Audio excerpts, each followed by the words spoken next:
And we're partying. It's rocking and racing. Did you say Friday night on there? I started out to, yeah. Yeah, that's what happens when you're like, what are you listening to? It's Friday night. We're ready to P-A-R-T-Y. And you know why? Because we got a rockin' and racing, ladies and gentlemen. Rockin' and racing. There's Joe Walla. Hi, Mom. He's up on the screen there, and you got me up. I'm over here in the studio. Well, you're there somewhere. I haven't seen you yet. There is a photo of me. All right, and a photo. a photo. Here's a photo. It's Tom Cruise. That's all you get. That's all you need. Hi, my name is Tom. All right, I'm going to put this up on the screen. Do you have the live video on your monitor there? We have Patrick. He's joined us. What's up, everyone? What's up, everybody? How you doing? Man, what a crazy week this has been, man. I mean, it's just like, I know you're stressing out because of all the stuff that you're fixing here. We got a bunch of new electronics and stuff that Chris is dealing with this week. So if you see any flubs or anything weird tonight, it's just because it's me. So I usually say that's the way it goes, you know. Well, it's exciting. You know, we got some new technology going in here. That's a big word for me. Exciting. Right? This is a big word. Big word. So audio has been a real issue. If anyone caught Joe doing his clapping exercises. Yeah. Hi, kids. That was for us to sync this up. And I think we're on track now. Somewhat. I wouldn't get too crazy yet. Yeah. So. The night's early. So we got a pretty good show coming up. I mean, we got Ross Howard and Larry Brown. If you see the shirt, it's got the Okie smoker. That's nice. Larry Brown's car. And Ross Howard picked up the old custom body Enterprises funny car, Phil Castronovo. So those guys are going to call in and talk some stories. So I'm going to give them a little bit of time to talk about it. But I'm pretty interested on what Ross has got to say more to start with, because he's got a custom car collector. So I'd really like to know what he's been collecting and what kind of stuff's in his brain. I actually have the super fans calling in tonight, Mr. Brian Hoffsmith and Nitro Kevin cruising along there. So this should be a fun night. And we're going to talk a little bit about what's happening with Kevin, because Kevin's a special needs child, and I'd like to know a little more how it is for a father to take care of a son, to make sure he gets to see all the cool stuff that's out there. And he puts himself way out there. So yeah, they go and see some really cool stuff. Oh yeah, they've been all around the country watching races. And what's cool is, like, I know Kevin Stith and all those guys, they built a car, a trailer, the T-shirts, John Hale. I'm trying to remember who else, Ray Gandy. Wow. There's a few other guys. They all built this stuff happening for him. So I go, this is pretty cool. So I'd like to talk about some of that stuff and see what's happening. And I even brought an acoustic in. So maybe at the end of the night, I might sing a tune or two, you know. That's going to be exciting. Well, the Kings are going, I have to throw this out there, but the Kings are actually heading up to Spokane on 4th of July for the big event race out there for the UNFC. And we're also going to follow the whole trailers all the way over to Seattle and play that Friday and Saturday night out there. So we're looking forward to doing that. Looking forward to hanging with Bucky and the crew and all the guys and all the Nitro Funny Car guys. So I'm really excited about getting out of town, man. It's my vacation. So we won't be doing a show that week because it's actually going to be 4th of July, and we'd love to have you guys partying. So I'm just giving you a heads up. But next week, I'm going to have Bucky and some of the crew on to talk about the event coming up as well. So you don't want to miss that one. So it should be pretty fun. I even got Dar from the Nitro Report's going to call in and talk a little. So awesome. So we got a few folks already coming in. Let's go down the line here. Bill Sutherland. Hey, Bill. What's up, what's Mike? happening? What's up, everybody? I see my girl's tuned in. Hi, honey. How are you? Awesome.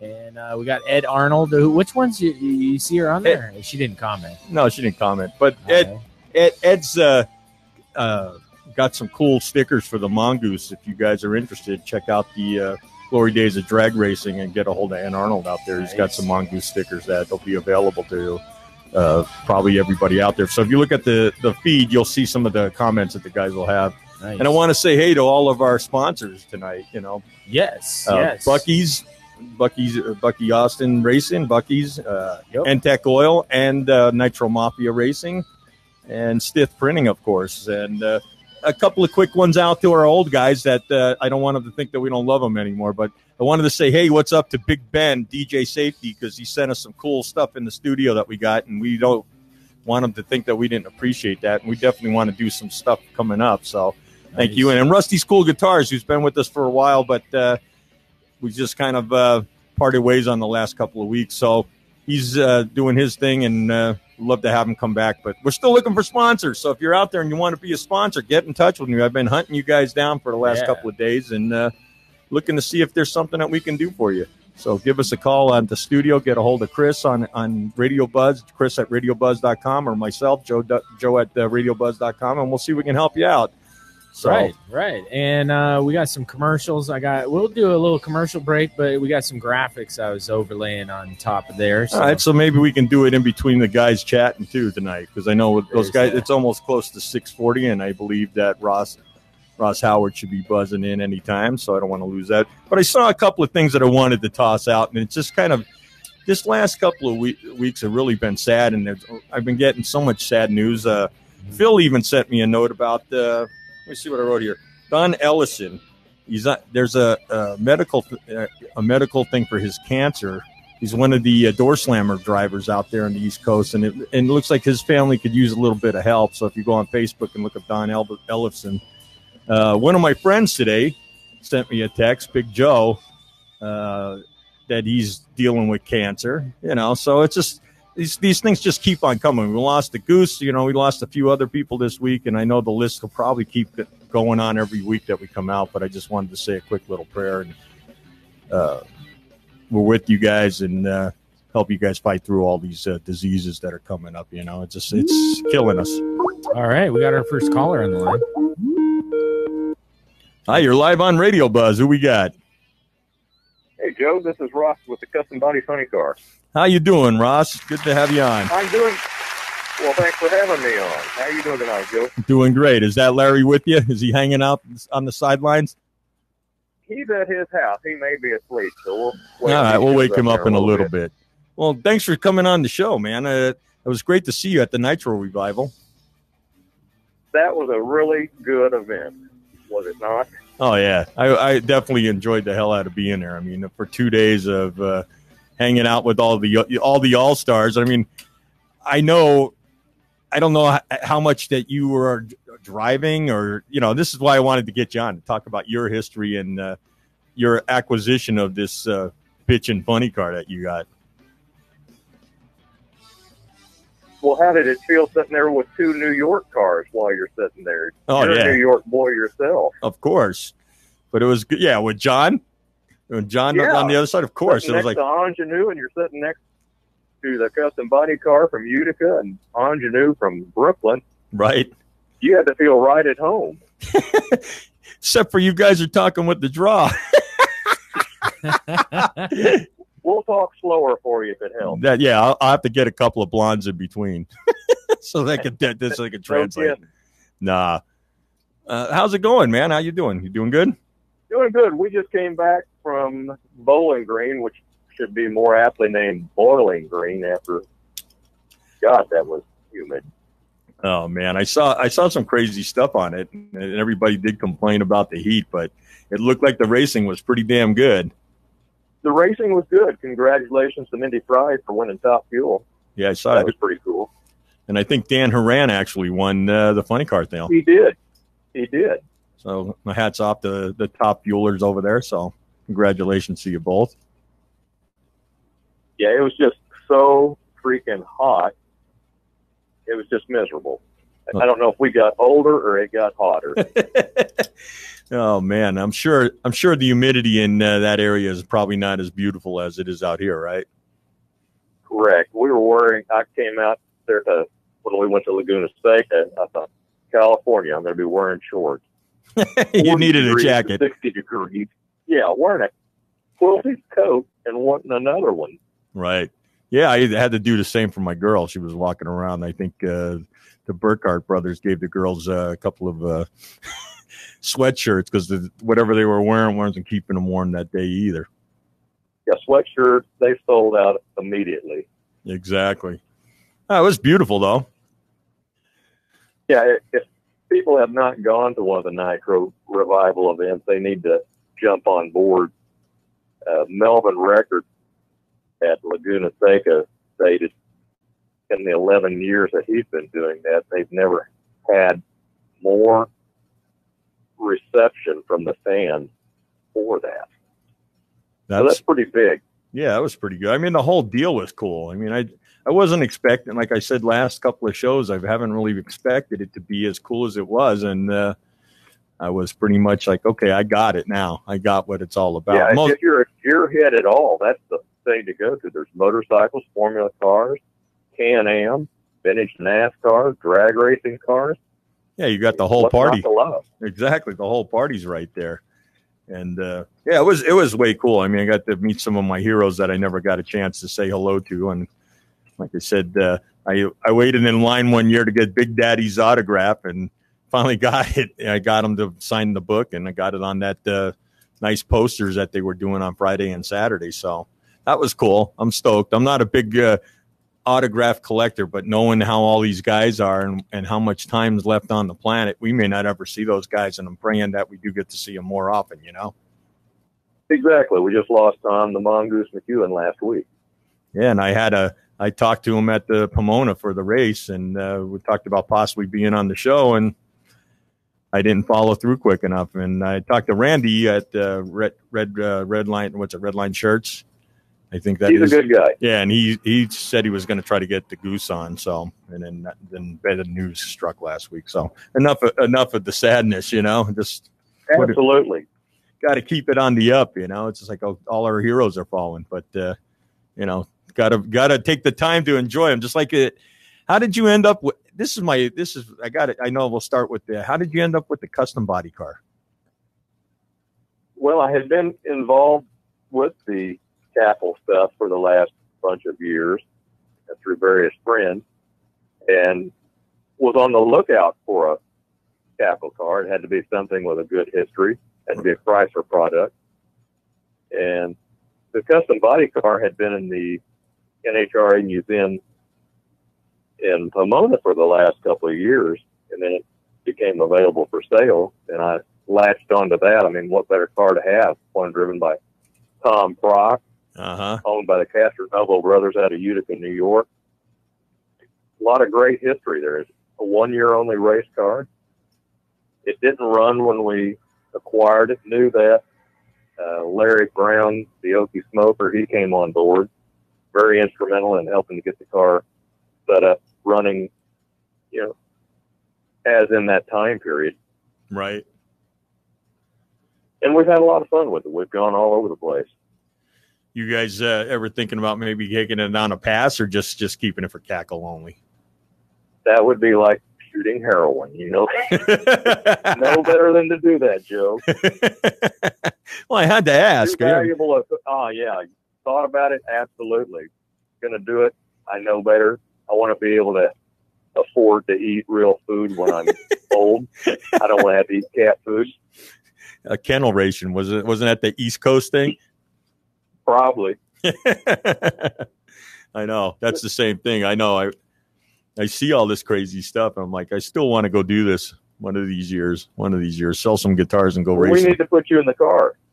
Hey, well, next time we get together, I'd love to be at there when you guys crank it open. I'll try to buy a mask. I think I know a guy that can make that happen, Joe. Yeah, I think you do.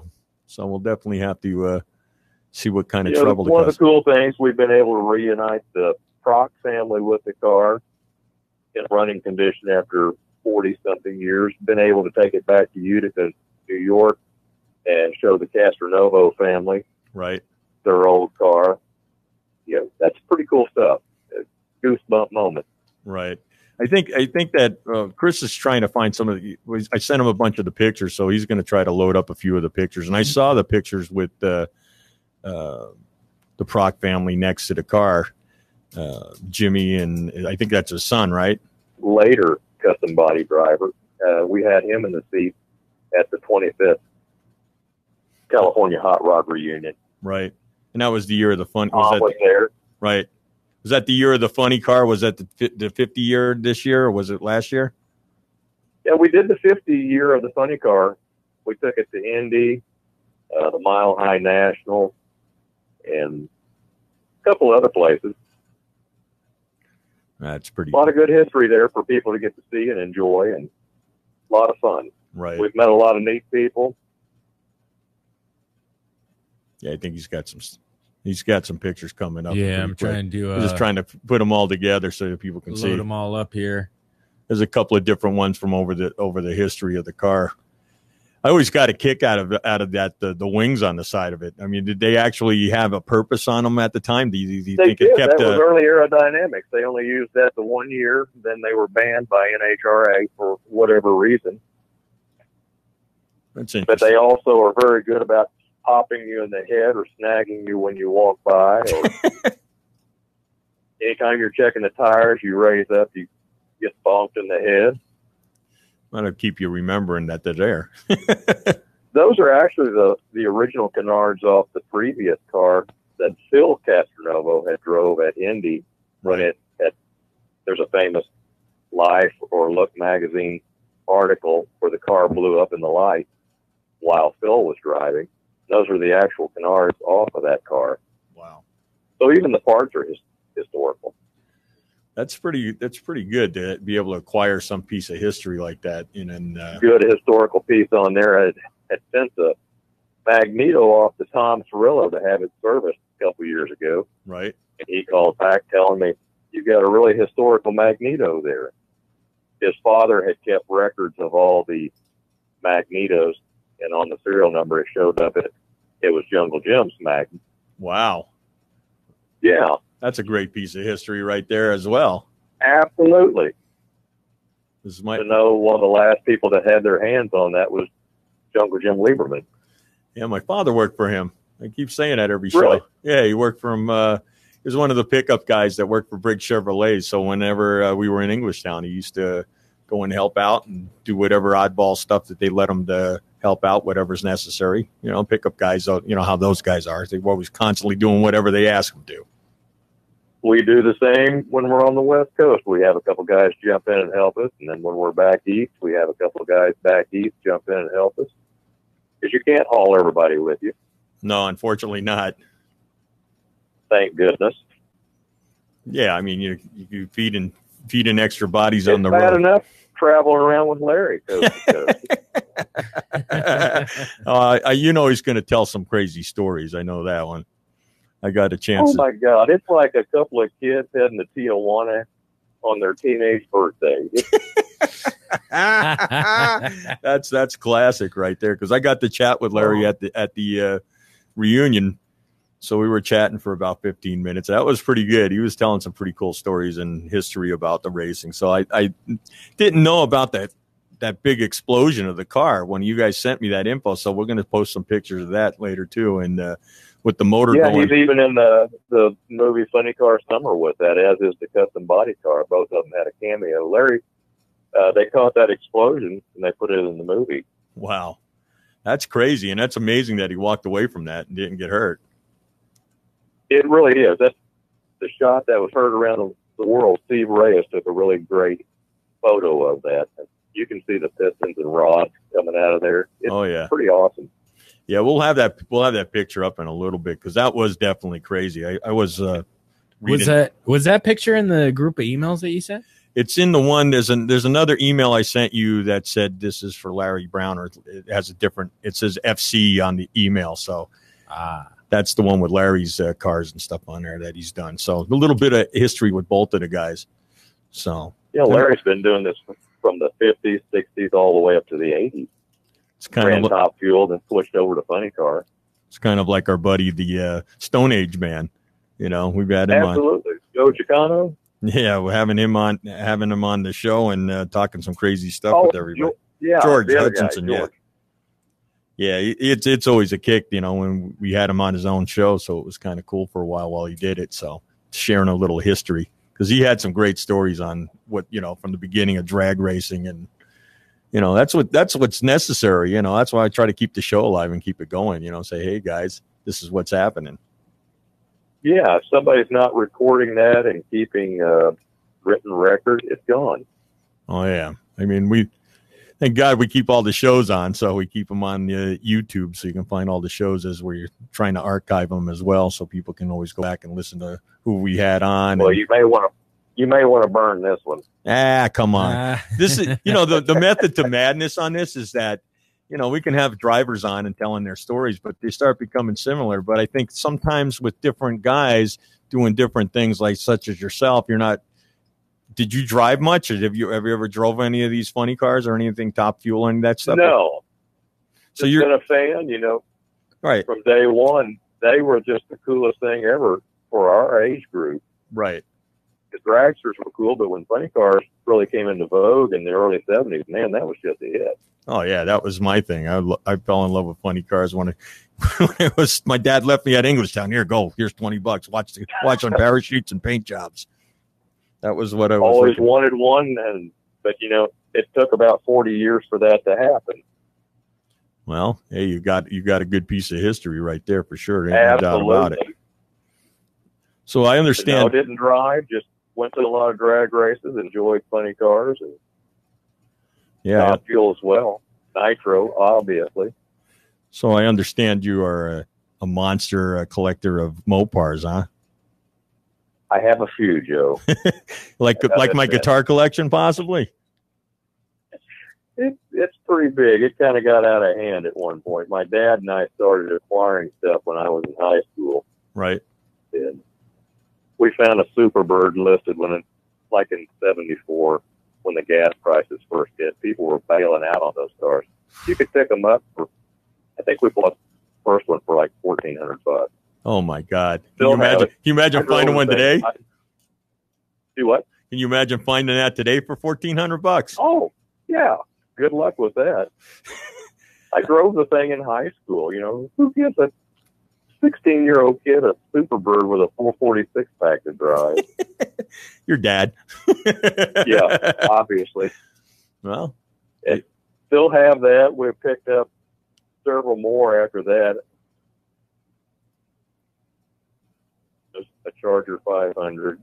Right. 70 GTX 446 pack 4-speed car.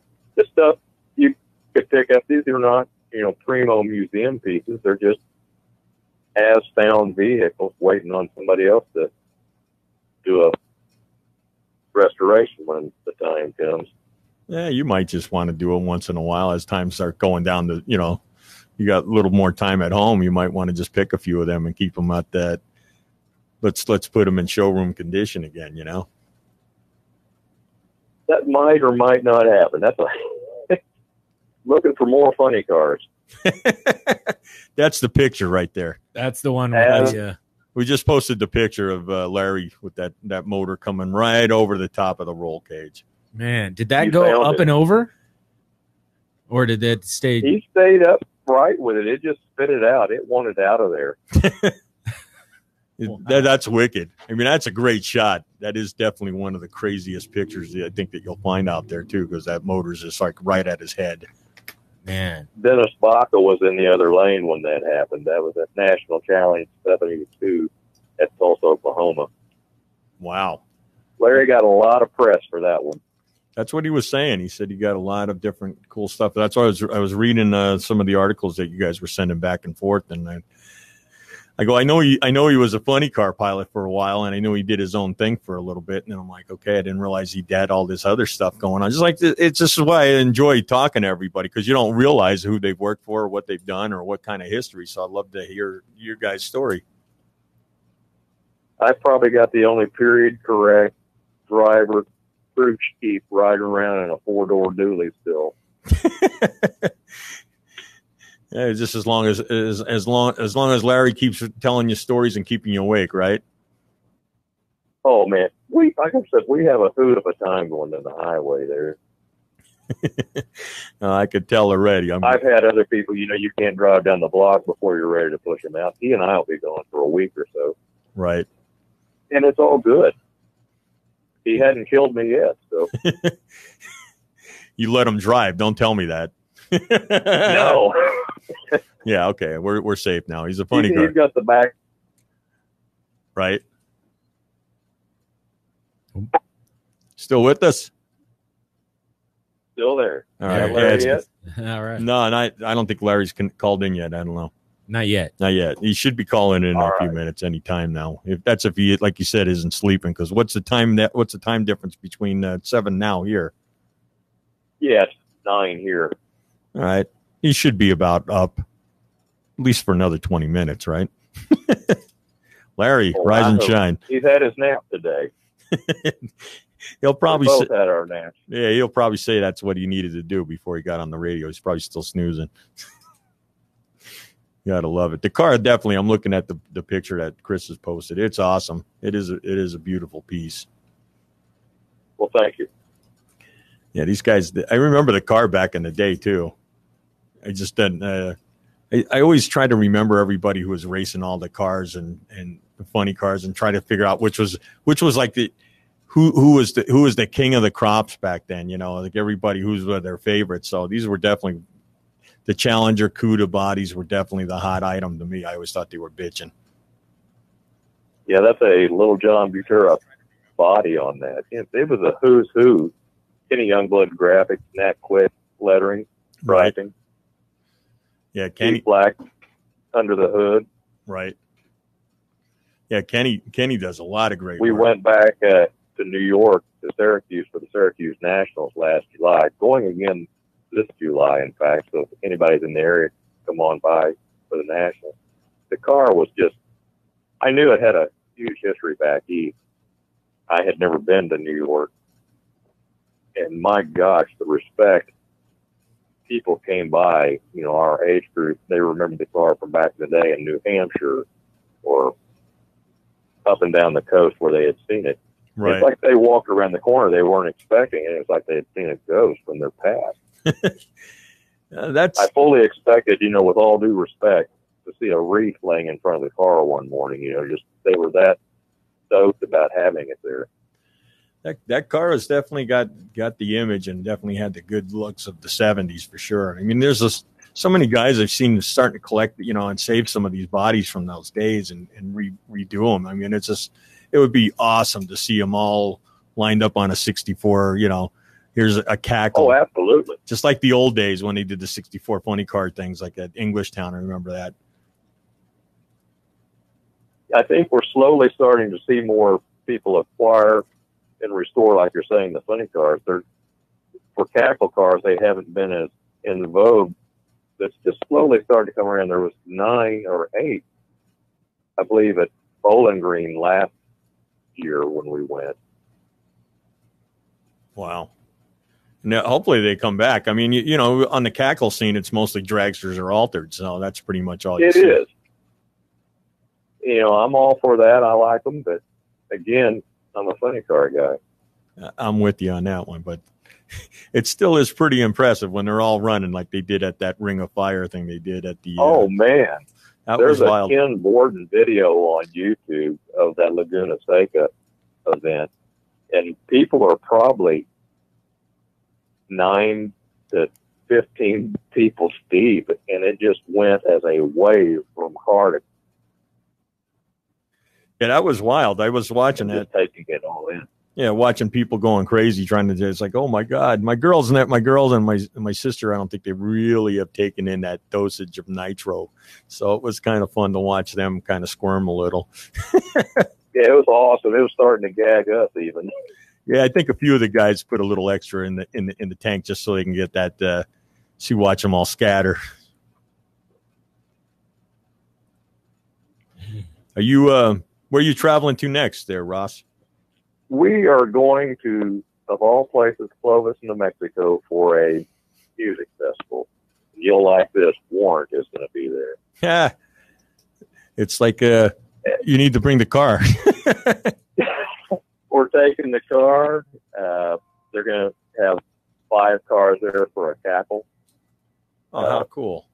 Apparently Clovis was very big in the music scene for Buddy Holly and Waylon Jennings, the Cricket, Roy Orbison. And this is a several-day car show, music fest. But they've never had nitro cars, so we're getting ready to rock the world, I think. Yeah, that'll be. And then go from there in July to Syracuse for the Syracuse Nationals. Right. Be part of Artie's party at the Nationals. That should be a kick. Yeah, we're getting ready to do the UNFC stuff up in Spokane and Seattle, so that's our next run. So that's going to be fun up there with all the nostalgic funny cars. So that should be a fun thing for us. Very cool. So that would be definitely a kick. But that'll be definitely. I don't know. They said there's going to be like a cackle event in Seattle, so that should be cool. Playing on the 4th of July would be a kick with all the Nitro cars, so it's going to be something. Oh man, yeah. Yeah, I was just wondering when you guys are heading out to the East Coast or West Coast again. You guys be out in Pomona again? Gonna come out for California Hot Rod reunion, but I'm not bringing the car. I'm gonna bring someone else's car and deliver it to them. Right. And hang out. So we'll catch you out there for that. Yeah, that'll be cool for sure. So my other question was, like, we started talking about, I keep sidetracking. So I guess this is Larry now. I think we finally got him in. Oh, you have not heard sidetracking yet. I know. Hi, you're alive on Radiobuzzd. Who we got? Hello. I think he's Larry. Oh, there you go. Are you connected? Hello. I guess not. Larry? Anybody there? We'll try him again. See if we can get. Walla. Hey, what's happening? There they are. There you are. You were hiding back there. What's going on? I was hiding behind the cellar. Joe Walla. Yes, sir. Larry Brown. What's happening? You're on with Mr. Ross Howard as well. You guys are both connected now. Here goes the neighborhood, right? Oh my God. I spent enough time with him over the weekend. I really don't spend. Is there another, do I have an alternative or anything, or do we have to do that? What's that? Be with him over the, I've already spent about all, but he's got his allotted time with me for the week. So the pain continues. Is that what you're saying, Larry? He doesn't want to go anymore. He thinks I'm running a pyramid scam on him on the T-shirt sales. Every time somebody come up to buy a T-shirt, they didn't have the right change. Hey, Larry, you got $2? So he's paying him $2. So you got to just make it a simple Larry 20. Came with $500 and he left $800 in the hole. That's the way that we do. That's the way it works. And I didn't discover till later that the guy's he's changed his name his name wasn't Howard, it was Ponzi. And when he moved to Oklahoma, he had to change it so that he could have a business. And I didn't discover that till later. And his business was to see how much money he could bilk me out of by selling. Every time he sold a T-shirt, I lost $5. Hey, you got 100 on you for change? Yeah, that's pretty close to right. We're going to start right now. We're going to see if we can extort some money from you on our side. I'm apparently the hot sauce sales go, Larry. They're really good. I did a lot better with those. I think I'm only $33 behind from the last deal on the hot sauce sale, so I can afford that. Larry took a case of Bobby Fry Loud Pedal Marketing hot sauce with him, the Okie Smoker brand, and I think he ended up giving it all out instead of selling any of it. So obviously he made no profit I'm just way too good-hearted. Was that, Larry? You're kind of cutting in now. Card. Yeah, and I haven't turned it in as stolen or lost because the guy that found it spends a lot less than I did. So I figured I'd just leave it that way. Yeah, you're like me. I used to have T-shirts when I used to go out and do these shows. And I go, yeah, we'll sell them for $20 a pop. Hey, you want a T-shirt? Yeah. Here you go. Have a nice day. Yeah. Get rich quick. Ask me how. What not to do. It's funny because my day job, I can actually make money for other people. When it comes to me, yeah. You want a guitar, kid? Have a guitar, right? It's nice to go down as being a good guy. I mean, that's what we all strive for is to you go don't out have to worry about that, Larry. That ain't going to happen for you. No, I'm pretty sure of that. One of my favorite good guy deals is that Bobby Fry telling about his granddad he said he went out. He wanted to go out exactly like his granddad, peacefully in his sleep.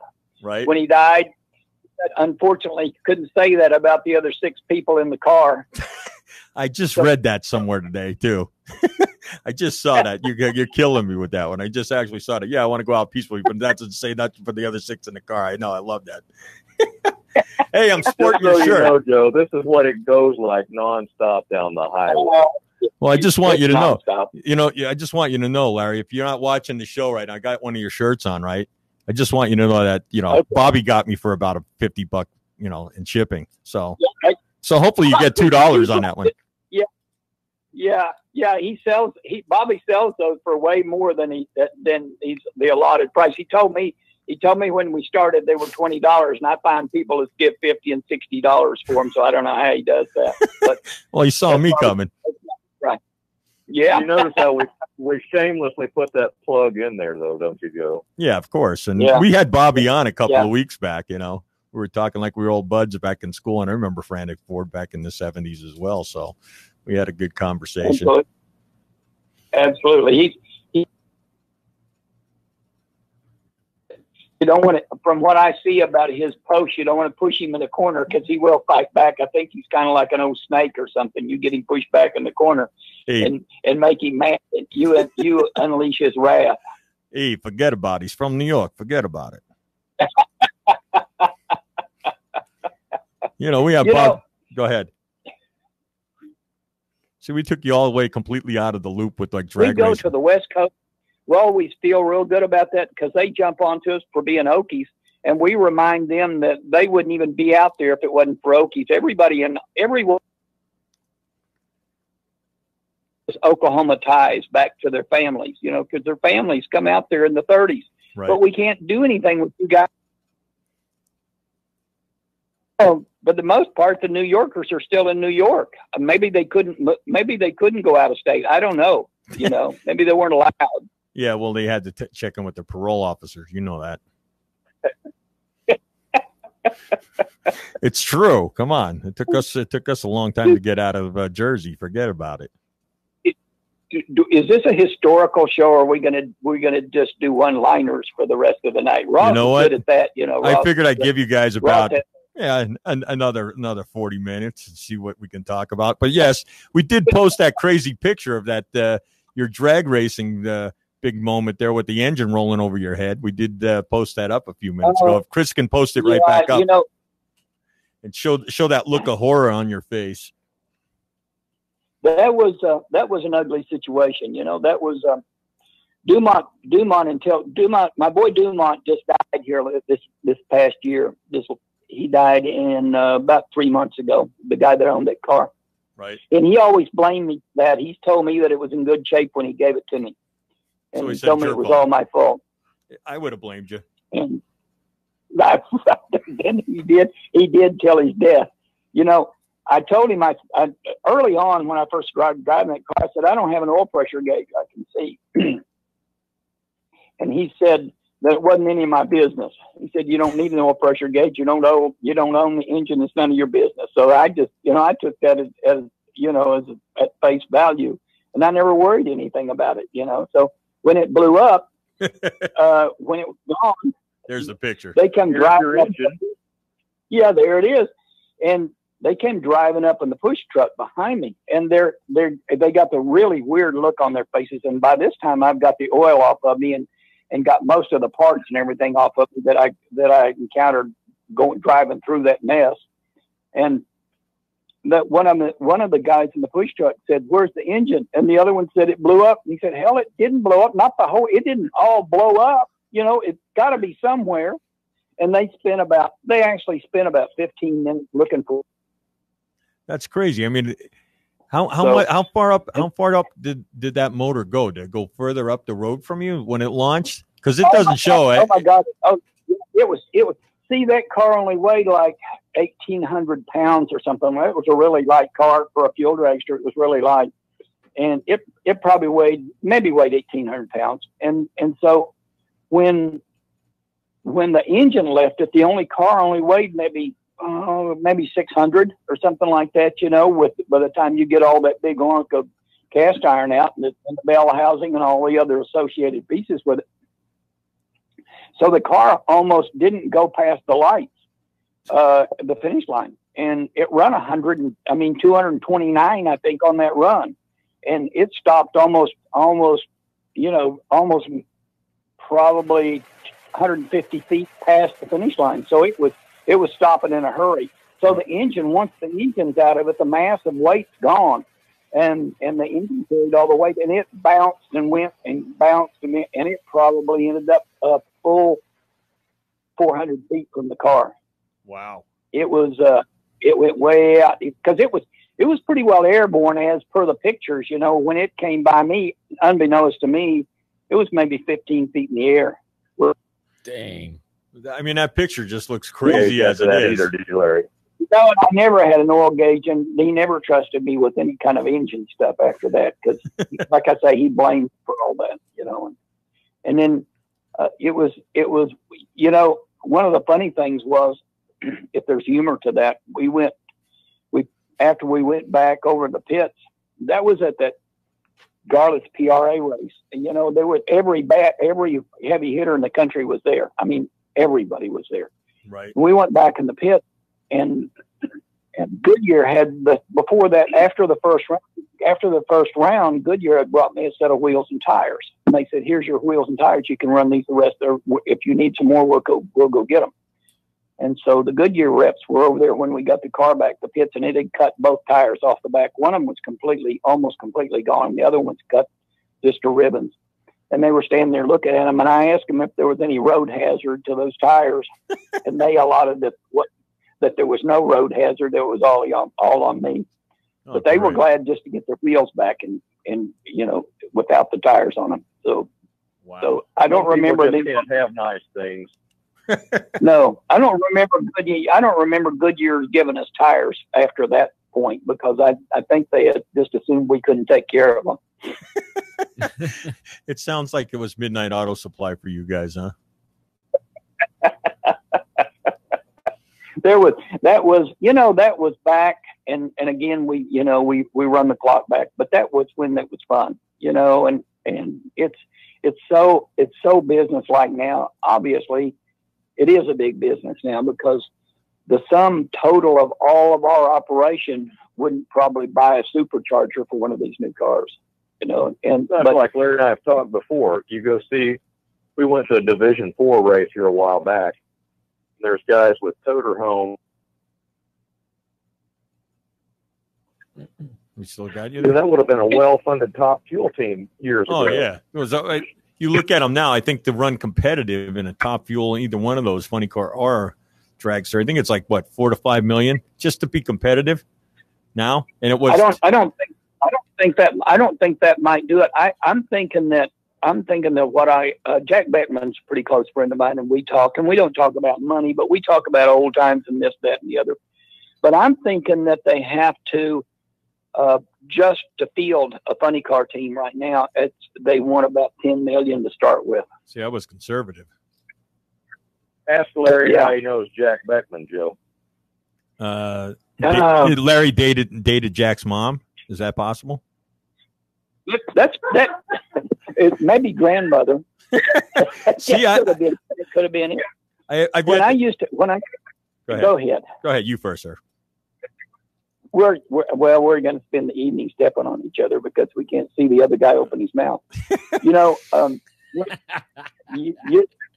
at one time, after this blow up thing, and after this ran in National Dragster for a while, I got letters and I got emails and I got things from all over. I got things from Great Britain. I got them from Germany. I got them from people that I had no idea knew who I was, but I got a lot of things, and I got an email one day that said, "You don't know me probably, but when I was 12 years old, my uncle brought me to Orange County at the manufacturers meet 2 or 3 years, and you know, he started when he was 11 or 12 and ended up when he's maybe 13.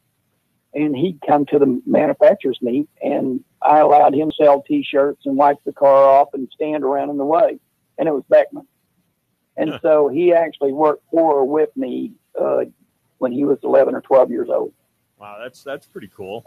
Hopefully he still remembers that now, right?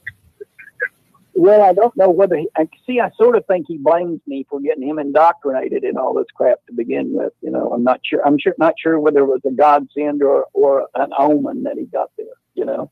So he didn't do the same deal on T-shirts as I did, though.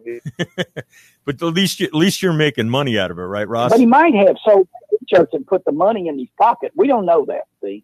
And if Beckman's listening to this, I'm sorry, Jack, I just really don't know.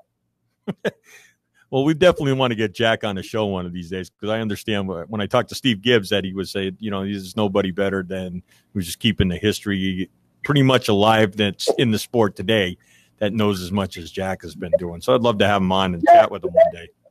Jack is a wonderful historian, and not just for West Coast cars either.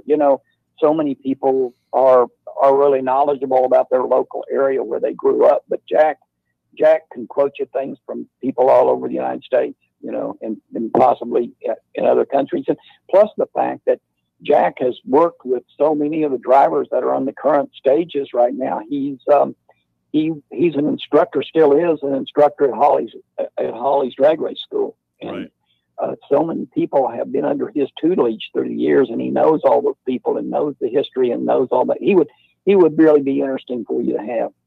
Plus, he's a great conversationalist. You can talk to him for hours. Yeah, he seems like it. You watch his interviews; it's definitely he can definitely put a conversation in there. I was going to ask you, Larry, is when did you start driving? I mean, what was your inspiration to start driving, and when did you start? Well, I originally started in about 1959. I had a friend that I went to high school with, and he and I were always into cars. I mean, that's just what we did. When other people were doing their homework and everything, we were out screwing with the cars. And we ended up renting a D-gas Oldsmobile sedan.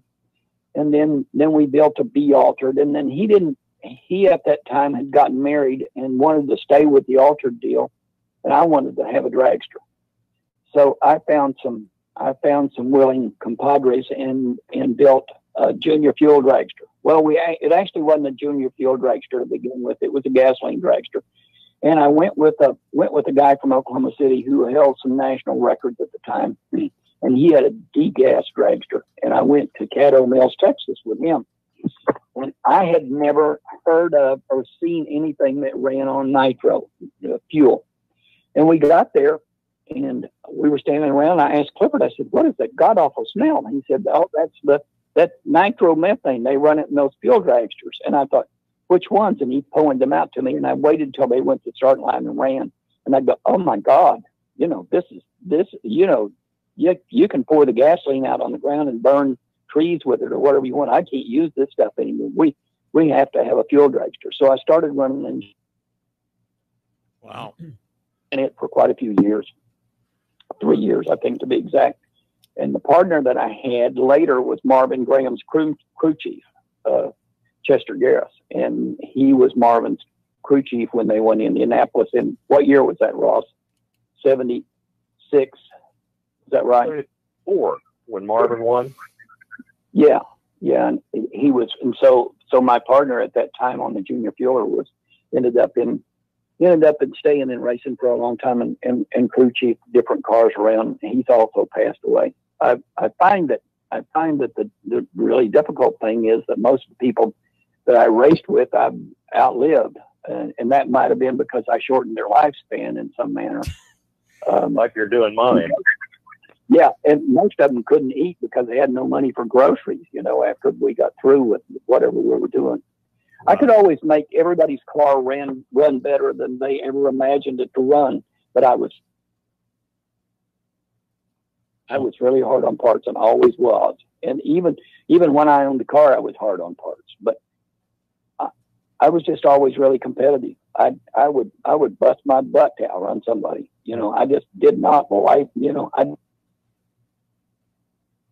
That's kind of. I don't know whether that was good or bad. Right. I don't know. I see some. I'm just going to stop for a quick second. Chris, you seeing all the audio blips or whatever we're having tonight? You think that's because of his phone or? Yeah, I think that's your phone cutting in and out. But yeah, because I heard Ross pretty good, but is he cutting out on your side there, Ross? A little bit. Larry's got a vortex place in his house that if he gets. Let me move to another. Let me move to another spot in the house because this is a 27,000 square foot house. You have to get a motor scooter to go one. But he didn't tell you that's outside, right? I built this house on my drag race winnings, and so it's a humongous house. probably a lot bigger than most of you would ever imagine. Yeah, 27,000 square feet. Not a while to get to. Yeah, and not counting the garages. Kick that cat out of the way, Larry. All right, looks like we have a signal. There's a storm in some areas. So if the audio, I saw that posted. Some of our fans tonight have made some comments about audio, so I just wanted to make sure that we can fix whatever the issues are, because you were cutting in and out, and I definitely want to hear most of the story that you're saying, because it's. I moved to another spot. We'll see if this is better. All right, I could actually. Go ahead. If it doesn't get better, I could actually call you on the landline. They said no. The kids are using the phone. You're not using the landline. I think they got your number there, but still has a landline today, right. And he's probably got a long cord on it too, so he can put it in the other room, so that way nobody can listen. No, this house we live in was built on my drag racing money, and it's only 230 square feet. So we just have a phone in one place with a long cord on it. You're right; it'll go everywhere. 230 square feet. I think the room that we're in right now is about 200 square feet. So we're good. It's 150. Yeah, and we don't have a bathroom in here. You probably got a can, I'm sure. Yeah, we've got that. We've got all the, this is Oklahoma, for God's sakes. We got all the modern stuff. We got a cell phone tower. We don't know where it is, but we have one somewhere. And, they were talking about building Wiggly though, Larry. No, we do not, and we do not have the hamburger. What the hell's a hamburger joint? What's In-N-Out? In-N-Out. We don't have an In-N-Out. We have Whataburger. It's better. Yeah, I wouldn't go that far. I wouldn't go that far. We got a Whataburger. The only In-N-Out around here is how many times we've been to jail or something is the In-N-Out. And that's the way that works. That's great. Oh, you're killing me, Larry. You're killing me, Larry. I don't know. That's a California commercial out here. You're killing me, Larry. I just had to say it once to get it, maybe twice, maybe 3 more. The world is far too serious. And if you pay any attention to political stuff, man, you have got to have some levity in the evening after listening to CNN or anything during the daytime. Well, we built the wall with the cage in it for the kids, so we're good. Yeah. Well, it's just a circular wall. You could do that. That's got, they've gotten a little touchy over putting kids in cages anymore. That causes a lot of grief. Saw a deal on television the other day where a lady showed up someplace and she went around the back of her station wagon and she had the kids loaded in dog. Oh, did we lose them? Time to go someplace. Yeah. You never hear anybody complain about having go-go dancers in a cage. No, I know, but that's different. But that's different. You know that. Come on, Ross. That's different when they got go-go girls in the cage. Yeah, sometimes. In all seriousness, sometimes I have trouble with this phone, but it's generally pretty good if I will really pay attention to. There you go. Where I am in the house. Where you're standing, exactly. I have the same issues with my phone, and I just throw it. I go, I'm done. And that fixes it by throwing it. So that'll make it a lot better. It'll be better. See, I knew we wouldn't really get on a whole lot of racing issues. We have a few pictures, a few issues that we chatted about. So sometimes you just gotta have a fun show. You don't have to be so serious about rocking and racing. It's rock and roll too. No, we can get serious at any time. We just we get the levity through, and then we get serious. But there's just so many things. To get back to anything, I've driven 17 different fuel dragsters. Wow. And 5 different funny cars, and that would make you think that I got fired early, but I really didn't. Everybody felt sorry for me. They just didn't fire me. They kept me, and I would have fired me a couple of times, but But yeah, I've driven about every. To be fired when we were in Bowling Green. It was so hot. Well, yeah, if I could have got send me home. Yeah, you know what? I didn't put oil in the motor. In the engine, can you just send me home now? And he said, no, I'll forgive you for that. And I go, damn. You know, I mean, you know, a guy can't even screw up enough to get out of that heat. It was oppressive. You know. Well, you know, I'm sure Ross was thinking the same thing you were thinking. If you're going to go, he's going. So you're going to cackle the car. I'm leaving too, right? No, you're going to work, buddy. You were only there for the ice cream, Joe. Well, you know, I say that every day, and that's why I'm about 570 pounds. Been to Bowling pounds. Green. Brewster's ice cream is the best ice cream you can get. Larry didn't like ice cream, and he was eating ice cream. Well, that's a good thing. It is the best ice cream. Well, there you go. You know, go ahead. That's a sad part of your life. That's a sad part of your life when the things that you remember about the places you go is what you ate when you were there. You know, I mean, you know, a guy goes to Niagara Falls, and the only thing he can remember was the hot dogs. You know, I mean, and that's a sad part. No, I had a good Italian ice there when I was at the Niagara Falls. I think it was Vito's Italian ice. Yeah. It was like a butterscotch type of, something like that. I just remember that. No, I'm just kidding. Never been to Niagara Falls, but I'll go with you there. We'll have hot dogs. Yeah, there you go. There you go. There's always that. You know, Vinny or Vito, you could always get by with that. Yeah, Petey, Paulie. Exactly. Vinny, Vito, Paulie, Guido. Yeah. I know. Yeah, those guys. You know, another group that always just slays me when I used South Carolina. Those guys are just so funny. I mean, they were so funny. We went. I'll tell you, you know, and I should intersperse this with some drag race stories or at least race car stories, and I will tell you one. A guy named Danny Reitzel ran a fuel dragster out of San Antonio. He called me one day and he said, "What are you doing this weekend?" And I said, "Oh, I don't think I'm doing anything. I don't think I'm busy." And he said, "Would you go drive my dragster?" I said, "Where are we going?" He said, "We're going to South Carolina." And I said, "How am I getting there?" And he said, "I'm flying you to Memphis." And he said, "I'll buy you a ticket." And that was in the day that you could just walk up and buy a ticket and tell somebody who was using it. You didn't have to jump hoops to get on the airplane like we do now. So I flew to Memphis and met Danny, and we went off to South Carolina, and we were at Darlington, as I recall. And I had never driven his car, and he was bigger than I was. And so I sat in the car and I couldn't reach the pedals. And so we ended up actually duct taping a 2x4 to the clutch. That's a little crazy. Seat where I could reach the other side. And we went up to make the first run and left the starting line. And I lead probably harder than those people, probably with bigger numbers than most people would. And I stood the car up and it went out about 50 feet and was just starting to keep kiting the front wheel. So I shut it off. So we come back and put some lead on the front and went back up and made another run. And this was early 70s. We go back up make another run. We run 238, and nobody'd ever run 238 there before. And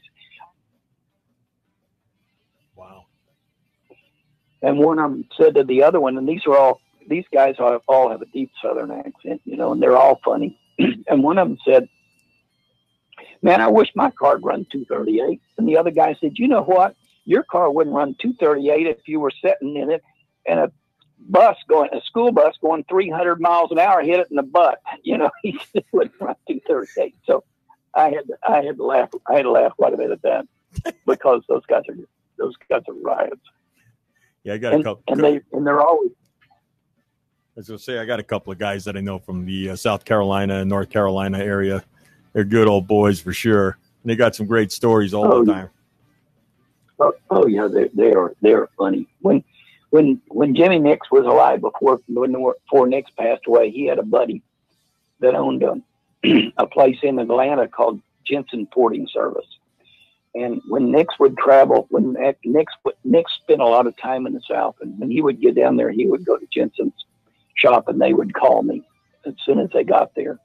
And God, I'd laugh for 30 minutes with them, you know, before I finally just had to get off the phone because they were so funny, you know. I always liked funny people. A lot of my relatives were just funny looking, and so it really didn't show up as them being funny. But the funny people always stood out to me, the ones that could make you laugh. But you know, I just fumbled around with fuel dragsters and drove, like I said, I drove a whole lot of different fuel dragsters, and everybody kept begging me to build a funny car, and I almost missed the threshold because I didn't actually have my first funny car till the late 70s, 79, I think, was when I first had the first funny car. Right. And after that, I had really told myself that I wish I had done that way earlier, you know, because we were in this starting to get where it was really difficult to keep your head above water because there just wasn't enough money to go around. There was a lot of cars, you know, in the early 80s. There was God knows how many funny cars there might have been. There was car after car after car after car, and so many of those cars only run, you know, a couple of 3 races. It was kind of difficult to. They were hard to drive. They were harder to drive than field dragsters, and people thought they could go out and get a funny car and drive it, and they found out that it was a lot different. Still is. Oh yeah. Still is a lot harder. It still is really a lot harder to drive the funny car than it was a field dragster. Yeah, I can see. I think a lot of those cars back in the day too. Like you said, it was just the beginning of the corporate boom was starting to go. Everybody had corporate sponsors coming on the cars, so to be competitive, I'm sure it was just as brutal to be able to go into the field. Go ahead. Oh, it was. It really was. And Bernstein and I came up together. Kenny used to, when I met Kenny, he was a clothing drummer. He was a wholesale clothing salesman, worked out of the back of a Cadillac, you know, drove a Cadillac around the country, wholesale men's clothing. And he didn't have anything. And he worked at, and finally he opened the Chelsea Street pubs and ended up having quite a few of them. I don't remember how many he had. I think he had 23 of them or something like that around the country. Right. And he put the pressure on Budweiser because he bought a lot of Budweiser beer and in the club. So he put the pressure on them to sponsor him. And I think they just did that just to appease him because he was a good customer. And then I think they saw the value in that. And that was one of the first really good, big sponsors that there was. Yeah.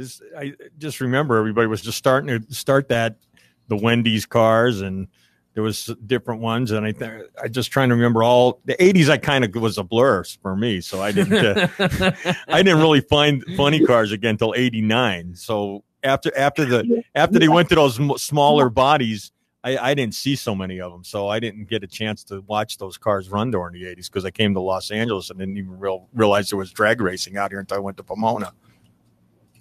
Yeah. You know, and strangely enough, one of the first pilgrimages you would have if you raced back here where I did, or even farther east, was when you went to California. I mean, that was Holy Grail, and they were one of the first places to lose all the drag strips and dry up. You know, it wasn't very long, and Pomona was about the last of the. You know, I guess they ran at Bakersfield. Still, I think Bakersfield was always in use, but man, there were I can't even imagine what the number was. 20 some probably fuel dragster type tracks in Southern California and in Northern California, and they almost all went by the wayside. True. I mean, I happened to discover Bakersfield just by chance because of the Dan Horan funny car deal that I got involved in, and I had no clue. Yeah. But, you know, there's nothing out that way. So it's going to take a long time for the world to catch up in that and to McFarland, Formosa, because it's still it's still farmland. So no, that track will probably be preserved for about another 10, 15 years until the Bakersfield expands that far out, and God willing it doesn't, Yeah, that happened in so many places. I mean, I've seen these places in my tenure. I've seen these places come and go, and multi-million-dollar, California Motor Speedway there at Ontario. Oh yeah. Dallas International Motor Speedway. The big plants, they got taken over because they didn't get far enough out of town, and town just took over and took them, and the land value was so, and I guess that's just happened. That happened to Englishtown. Exactly. But then you have a place like Bowling Green where it's a throwback to the 50s and 60s. It's just like you drove in. What happened? And that's one of the most beautiful places to roll into. You don't even realize that's a drag strip. That's what I saw pictures. It looks beautiful. Go ahead. Sorry about that. I heard one of my friends say that he thought that when the first time they went there, they thought they had taken a wrong turn and they were going into a horse farm, because, if you're driving Kentucky much, you see those horse farms, and with all the whitewash fences and all the greenery and everything, you'd think you weren't going to a drag strip, especially if you'd been to, if you just got back from Bakersfield or someplace like that, where it's a far cry from what Bowling Green is. I'm sure there's going to be a lot there. I mean, Bakersfield still, it's buried somewhere. So to me, it's just like, okay, it's interesting is that when you say all these tracks have sucked up and gone away. I mean, look at Los Angeles County Raceway. It used to be a good place to go to see cars racing. Gone. It's like a dirt pit. San Fernando drag strip, I know, has turned into a swap meet, and it's still an open land, but nobody's done anything with it. And they took away the drag strip, obviously, because the houses. So, I mean, SIR up there in Pacific Raceway, wherever that is out there in Tacoma area, I'm waiting to see that shut down, because I got a bad feeling that they got such a curfew on everything. And, I'm sure it's just a matter of time before they shut that down, too. That's the beginning of the end, when the city fathers and everything start putting the curfew and the noise ordinance in, and all those things start happening. One of the mainstays we had in this area was Green Valley, and that Green Valley, the guy that ran and owned Green Valley racetrack in Grapevine, Texas, which is a Fort Worth suburb. He and Pappy Hart, CJ Pappy Hart, that ran Lions, were old buddies. Right. And they would, what one of them did, the other one would copy. And so they pretty well parallel what they did. Whatever Lions was to Southern California, Green Valley was to us, in this area, because we could run there 2 times a week sometimes. And it was certainly a place for us to go, and there was always a fuel dragster show. And my God, in this area, I remember having 16-car fields of fuel dragsters, and they would qualify. Sometimes they'd qualify a second 16, and that was just pretty much with local cars. I mean, not Oklahoma local cars, but Colorado, New Mexico, Texas, New Mexico, Mississippi, and in Arkansas. Some of the Arkansas guys had fuel dragsters.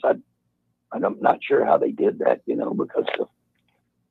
because of the family tree in Arkansas only has one branch, and so I don't think usually that would support somebody having something that was technical as a fuel dragster.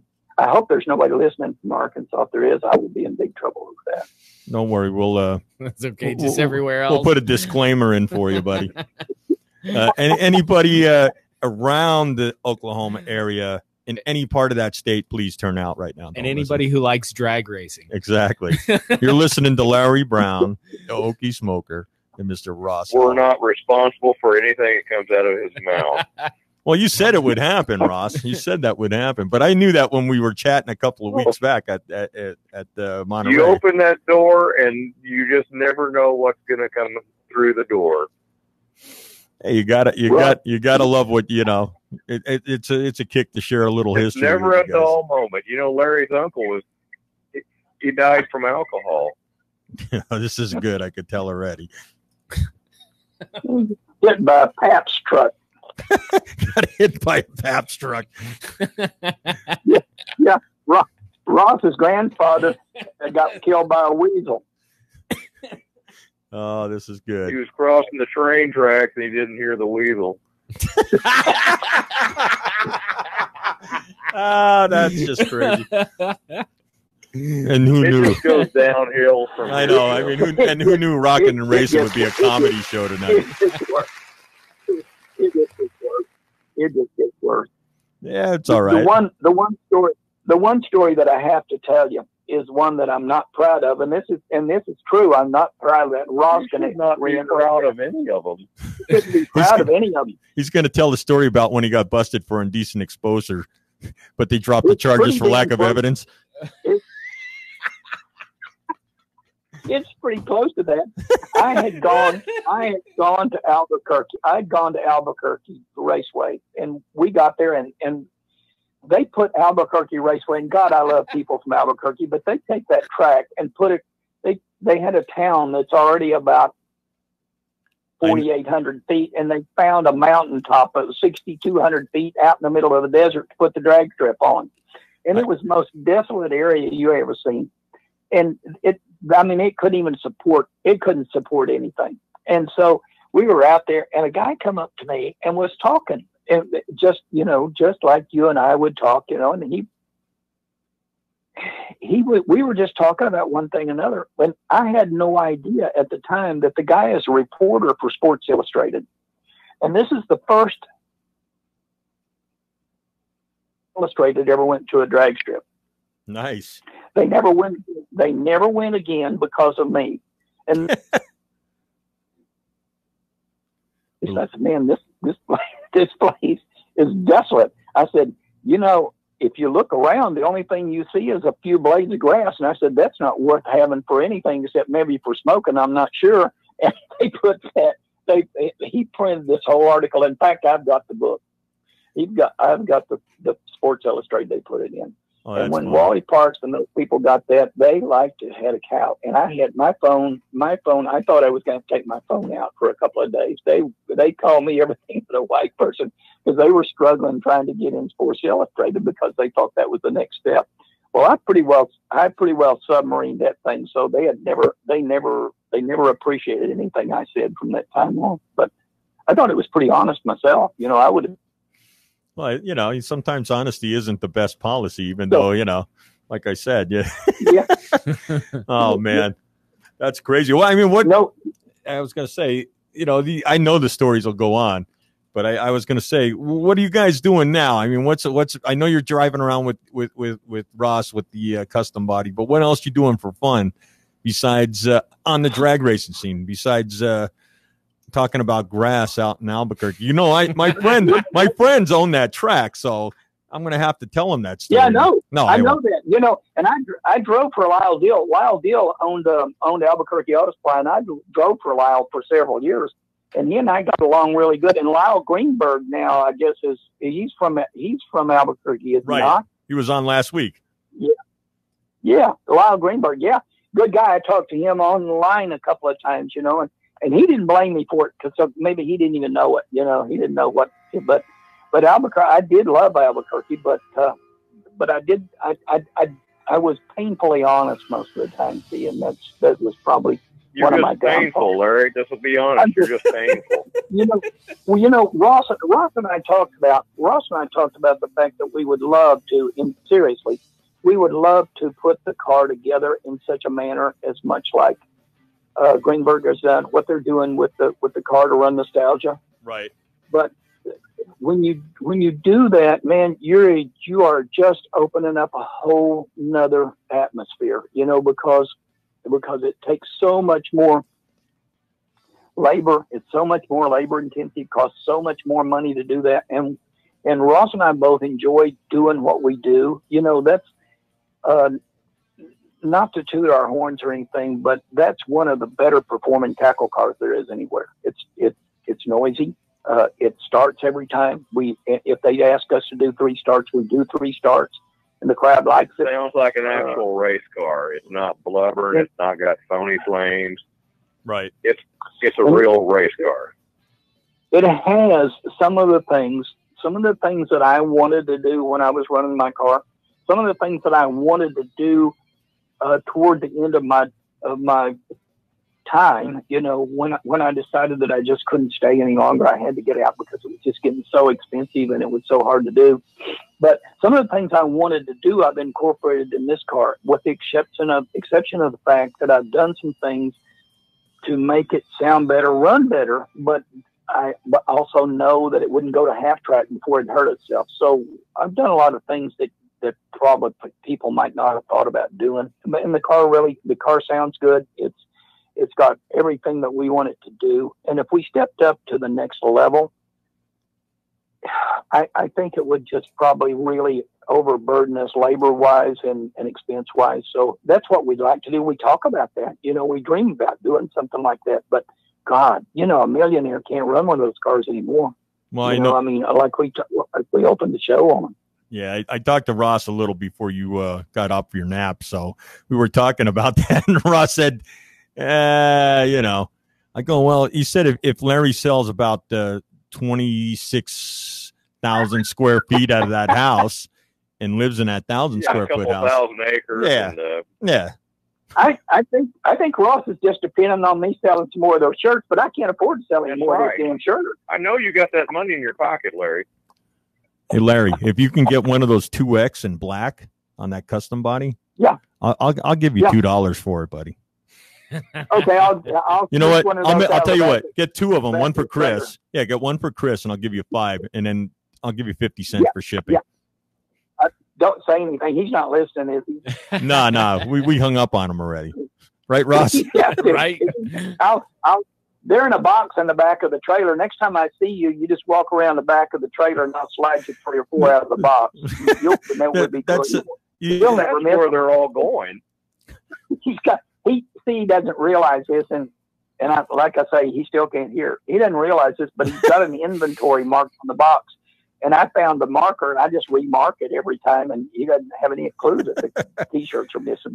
Just like you did on the parents' alcohol bottle when you drank it as a kid. You just remarked it. They never exactly. Knew. Just put water in. At least I didn't do what you did at the water bottle at the hotel. Now that's a shame. That's really that was $3 water, Larry. Well, no, but you should be arrested for that. He'll have to tell you that, at least have to touch on that, because somebody somewhere got screwed on that deal. They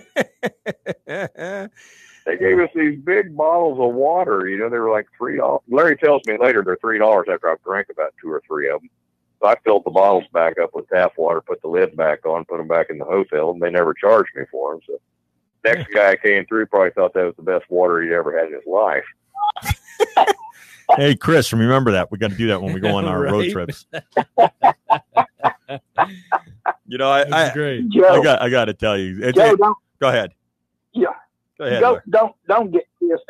Chris sounds okay to me. Don't get your former lifestyle involved in Chris, because he sounds like he's an all right guy. And I didn't even, I can't even tell if he's from New York or not. So that's okay, I think. Yeah, he's a California kid, I'm sure. I've been here in California all my life. So, we know. Yeah. But definitely a kick having you guys call in tonight, man. I'm gonna have to cut you guys off somewhere along the line because the stories are just getting too G-rated. No, I got Brian Hoffsmith waiting to come on about 8. So I just wanted to say you guys kick ass, man. Thank you guys, both of you guys, for even taking some time tonight and sharing some history. Thanks for having us on, man. Yeah, we got to do this again.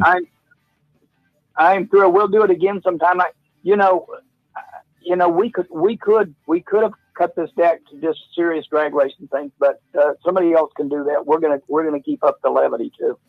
You know what? It's about having fun on the show, and I think that some of our I'm looking at some of the people that were posting up. They were having a kick out of it. So, some nights we're serious and some nights we're not. And tonight we're not serious. Here, just for you, Larry. There you go. The Okie smoker shirt.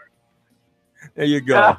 I stole this one. I didn't pay for the thing. Thank you, Chris. Thank you, Joe. proud to be with you, man. I'm just a survivor. That's all. I never did anything really good. I just stayed around so long. Everybody got tired of me. So there you go. Yeah, but you got a hell of a picture. That's one of the things. And then Ross, he's got one of the coolest cars on the planet. So there you go. You guys, between the two of you guys, are super cool. Super cool. You take care. We'll see you down the road, Chris. See you, man. Awesome. Thank you. Thank you, Larry. California Hot Rod Reunion. We'll definitely see you for sure. You taking that crazy man with you? Is he coming with you? Good God, who knows? I think his ankle monitor will let him get out that far. That's true. His leg monitor. Good point. Get your other people on. Get your other people on the show, or they'll be suing you for breach of contract, Joe. We don't have any contracts. We're poor guys. We don't send any. But thank you guys, man. Thank you so much. It's Ross Howard with the California with the Custom Body Enterprises funny car. I was going to say California Custom, but yeah, whatever. I'm California too much now. And Mr. Larry Brown, the Okie Smoker. Oh yeah. Thank you guys so much, man. You guys have been a blast to have on tonight. Thank you, Joe. You got it, brother. I'll see you soon, man. You stay well, you guys. All right, brother. Bye-bye. You got it. Thank you guys again so much. Did you see who's on, Joe? Who's on? We have Don Bobby is here. No way. We got to get Don Bobby to call in after we talk to Brian a little bit and see what's happening. What a kick, man. We should run some commercials while we're talking, man, because I know that Brian's going to call in probably about 8 o'clock. So, all right. We got some commercials to run for you. Thank you guys for tuning in. Those two guys are crazy tonight. I knew it was going to be a fun conversation with some crazy stuff. Right. So, since you're talking about Don Bobby, maybe we should run that. All right, here it is. Hey, forget about it. Let's see. Do I have the forget about it one? This is the generation of high performance racing oils. Entec oil. They're made with the highest quality base oils and their own Entec extreme pressure additives. Entec oil has over 40 years of experience in high performance racing with special blend oils, from synthetic gear oil to additives and even assembly lube. The Entec brand is your #1 oil and lube company. Try the Entec brand in your daily driver or your Top Fuel funny car. See the Nitro Mafia Nostalgia funny car on tour now and ask about the Entec oil, or visit them online, entecoil.com. For more information, call Nitro Mafia 562-803-6457. That's Nitro Mafia Racing at 562-803-6457. And I'll see you at the track. All right, here's the favorite. You want an offer you can't refuse? Then you need the new Nitro Mafia Racing apparel. You can get it here at NitroMafiaRacing.com. T-shirts, sweatshirts, caps, and mugs, and plenty of other swag to find out the latest happenings from the crew as well. From the Godfather himself, Don Bobby, Underboss Scotty C, and Councilieri, Lisa Kubo. Hey, do you want a fresh one? Well, listen up then. Make your phones by picking up your Nitro Mafia Racing apparel here at NitroMafiaRacing.com. And when they make a hit at your local racetrack. Now that's an offer you can't refuse. Hey, forget about it. Nitro Mafia Racing. Attention, drag racers, listen up. World Championship racer Bucky Austin, man behind Bucky Austin Racing, can put you in the race car of your dreams. Funny car specialist and more. We do it all. Chassis work, complete engine build, body mount, full dyno work. If you want to go fast, this is the place. Bucky Austin Racing has what it takes to help you be a winner. Just look at the Austin family name, a winner throughout. Contact Bucky today and start winning. Bucky Austin Racing, 6201 South Tacoma Way, Tacoma, Washington, 253-475-5026.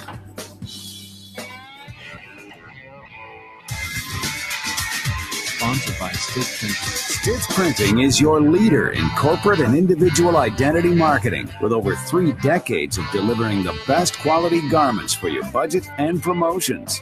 At Stitz Printing, we offer in-house design, providing strong graphic solutions for any project with fabric screen printing or high-density embroidery. Stitz's diverse background and attention to detail gets the job done on time and on budget, then ships the job to your door. Whether you field an international racing team, a statewide construction company, a local softball team in a church league, or the convenience store down the street, Stitz Printing has the crew to deliver your next printing and branding project. All right, and we are back. Radiobuzzd.com presents Facebook Live. What was that, man? I was scared. Radio Buzz presents Rockin' and Racing with Joe Walla and Chris Seaward. What's up? We've got to say a couple of words out for like Medi Puff. Oh, yes. We've got a couple of our junior sponsors. So while we've got a few seconds, we want to thank them guys. And Chris, take it away. All right. We got Medi Puff. Check them out at Medi-Puff. Completely legal, safe, CBD cotton candy. Take away your aches and pains. It's better than aspirin. It's safer than anything that's on the market right now. Also, check out, we have, Hot. And we also have Pure Hot. That's purehot.com. Check them out. You want to save some water, get some hot water instantly right there in your bathroom, your kitchen, wherever you need it. Check them out at purehot.com and also efitnessandwellness.com. You want some premium health products? Take care of yourself and get the best that is available on the market. Check them out online at efitnessandwellness.com. And we're back to Rockin' and Racing. Rockin' and Racing. Yeah, this has been a great show so far, man. I really had a good time talking with Larry and and Ross. And I see that I seen them guys around when they were always at like Pomona and some of the other shows when they have the cars set up. And the car is really slick. That car is beautiful to see in person. Oh man, I imagine.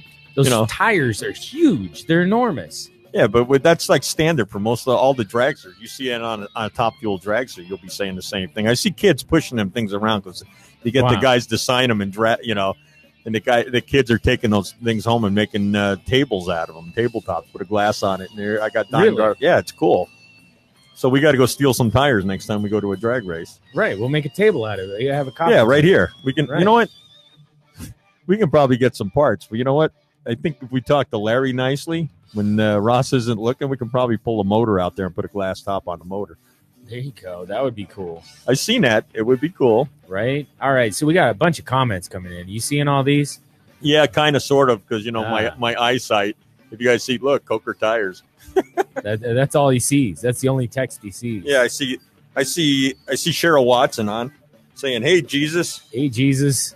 What's right happening? On Mike. Roy Robertson. Roy Robertson. Hey, my BFF is online. My friend, Big Lou. Big Lou. Yeah, I saw it. He said he was going to come on down to the studio one day and just sit in the front and kind of heckle me. Right? My BFF. That's what I got to call him, my BFF. I know. I don't know what that means yet, but we'll make something up on the way. Hey, right. Mike, what's happening? Hey, Jamie, thank you so much for tuning in tonight. In just a few more minutes, we're going to have Mr. Brian Hoffsmith call in. I'm just going to go through here. Oh, wow. I say it, and he appears. Ooh, you know what we forgot was... Phil. Hey, you're on live with Radiobuzzd.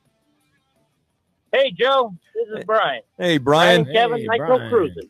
Nitro Cruising. Awesome. What's up? So, you one quick second there, Brian, because I know we always going to do this, and I was going to ask Chris... Do we have Mr. Phil queued up to go? I do. Oops, my bad. So Brian, I'm gonna run Phil real quick because I don't want to diss Phil because every time we get him at the end of the show, and I know he has a couple of segments for us, we're gonna do it and then we're gonna chat on the way out. So I'm gonna let Chris. load up our NHRA Phil report for the week. Hold on. Looks like rain. It looks like rain, partially cloudy, and still hot as hell most of the country. Right? I'm trying to get back here to the Phil report. All right. Well, if you think it's going to take a minute, then we can start chatting. Either way, and we just don't forget Phil before the night's out, Okay, here we go. I got Phil loaded up. All right. Hang on 1 second, Brian. Okay, stand by. Let me just get this one little piece here. He says piece. It's a small piece. It doesn't take much time. All right, here it is, the Phil report on Radiobuzzd. The hell was that? Guitar. Uh-oh. Hey, Rockin' and Racing fans, this is NHRA Phil checking in for your weekly racing results updates. My results are for Bristol, Tennessee, Thunder Valley. In top, we had Tony Schumacher.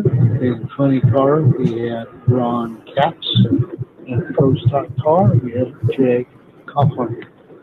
For all your NHRA needs and tickets, go to www.nhra.com and be sure to check in for NHRA updates and weather coming up in Norwalk, Ohio for this next event, in which I will have results for next week. I will check in next week. This is NHRA Phil with his race results update. I'll check in with you guys next week. Chris and Joe, you guys rock. NHRA Phil signing out. Awesome. Thank you, Phil. All right. See you, Phil. NHRA Phil with the Phil report. So, all right. I prematurely did that, and I got Brian Hoffsmith on the line with Kevin, and they're nitro cruising right now. I can hear the car. I can hear you guys. Where are you guys at? Like a Sonic or something? You talking to us, Joe? Yeah, I'm talking to you. Forget about it. I'm talking to you, Okie. Yeah, no, we're just in the car, just doing a little nitro cruising. Got Mr. Nitro Kevin here. We're just out, just got home, changed the clothes, put them in the car so we go cruising. That's cool. Come and pick us up. We're on our way out of here in a few. We'll go pick up some tacos or something. Sounds pretty awesome. Well, I know that we've had you on a couple of minutes here and there in the last few days of our shows, but I wanted to actually have a little segment with what's happening, what the daily grind of life is with Kev, and tell me a little bit about what's what I never asked you before. I know Kevin has a special needs, but I never understood what was his affliction, or what's Kevin suffer through every day. Well, I mean, basically, he was undiagnosed, and then he has CP. Right. Give me a minute, Joe. Yeah, he's got cerebral palsy. Let's see. But other than that, he probably has a little autism. He's never been diagnosed with anything. He's really never been diagnosed with anything. Right. Doctors just use CP. My aunt says he has autism. So that's what we go with. Right. Well, I know that you guys, I know that you're always together. So I know that whenever you have time with them, and I know that you're like a great father and a great role model for anybody around that sees what you do for your son every day. And I never asked you before, but I just it was always in the back of my mind, because I see Kevin, and I would, people see Kevin and you all the time. So I wanted them to share maybe, a little something, if there's some kind of thing that we can do to help forward, awareness of any of that for you, and whatever we can do to help Kevin. Yeah. He's just, I can say, just a regular kid that has cerebral palsy. The biggest thing is, he doesn't really care for toys or anything. He kind of likes his bugs, but other than that, right, that's all he really cares. What we're doing now is what Kevin likes. He just likes being in the car and cruising, or being out at the racetrack with you guys, listening to live music. He loves his Joe Walla. But yeah, he just, other than that, he doesn't talk. He can walk, but he doesn't, not long distance. Right. Other than that, pretty much about it. I mean, it's pretty awesome with Rich Howell and John Hale and Ray Gandy and, the Smoky Boys and Kevin Stiff and Jim Maroney and all those guys built him that car. Makes our life a lot easier.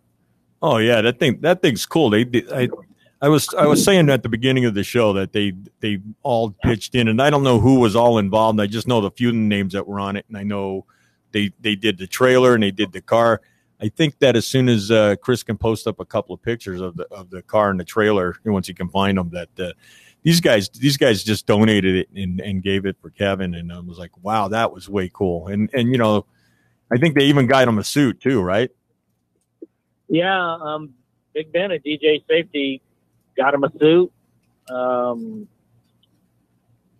Dennis Taylor at Taylor's, they did the seat for the car. Right. Yeah, so he's got he does have the full fire suit. The only thing missing is gloves, but half the time he won't wear that anyway, so that's okay. But we have a few pictures from the March meet, which I don't even know if I posted yet. Right there, that's the car and the trailer. I was just letting Chris know so people can see that. I mean, this is cool. Oh. How cool is that? And you could see that we stuck a King sticker on her anyway. Oh, yeah. You guys hit that. Hit that at the March meet.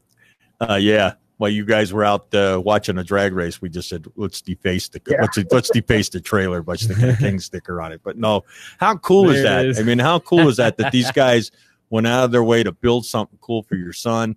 I mean, you guys are like super fans, so that I think that's so awesome that you guys have got that kind of a connection with the drivers and the owners. So I mean, how cool is that for you guys? Well, I tell you, Joe, it's kind of amazing. We show up at the track, and it's almost like we're celebrities. Well, you guys are celebrities. Kevin's becoming a big celebrity. Yeah, he is. You know, one of the first races we went to was the Hot Rod Reunion, and Deborah Osley took us in really, really good and treated us really well. And from there, it's like, I mean, we knew John Hale from 2 other races, so we always hang out with him. But yeah, all the guys, all the Nitro cars, and you know, my mom always asked me, you know, why do I got to go and why so long? I said, because there's so many people to see. I said, there might be 500 trailers out there, and we can stop by every trailer, and every one of them takes good care of us and knows us, and we love that. Yeah, this is it's. I mean, I seen you guys at the beginning of when I seen you guys when Kevin had the regular cart and you had him in the wheelchair pushing him around, and I'm like, how cool, man! My dad's got me pushing around and enjoying the races. I mean, this is cool because you know what? It's got to be super special for Kevin. And if you're listening, Kev, congrats, man! That was way cool that those guys did that for you. So, oh yeah. I got him on speakerphone, so we got nice to Kevin. Right on. You guys got the wait. I forgot. I didn't do it on. You can't see me, so I got to do it like you guys. There you go. We got the glasses on upside down, so there you go. So that's cruising Kevin style. Kevin style. That's what they call it. So we'll do it for Kev. Yeah, when you're out Nitro cruising, you got to be Kevin style. So what's going on? I mean, what's happening? You know, as far as you know, I know you're working all day long. So what do you guys do? It's a constant. You guys get up and drive and take Kevin out on a daily basis wherever you go in, and you guys try to hit a lot of races. I know that. Yeah. So normally, I mean, they changed my work schedule. I was Monday through Friday, so now I'm 4 hours on Sunday and Monday, Tuesday, Wednesday, 12 hours. So those are kind of rough days, but I always get home. I put Kevin on the bus early in the morning. He goes to adult daycare. Right. And when I get home, I get him up, get him dressed, and throw him in the car so we can go out for a little ride. He likes his ride, so we got to make sure we get out before we go check on Mom. And then after that, on my days off, once I get my truck's not quite ready yet, and get pulling the trailer again, we're going to add a couple things to his race car and try and spice it up a little bit. But we try to hit car shows. We just go out.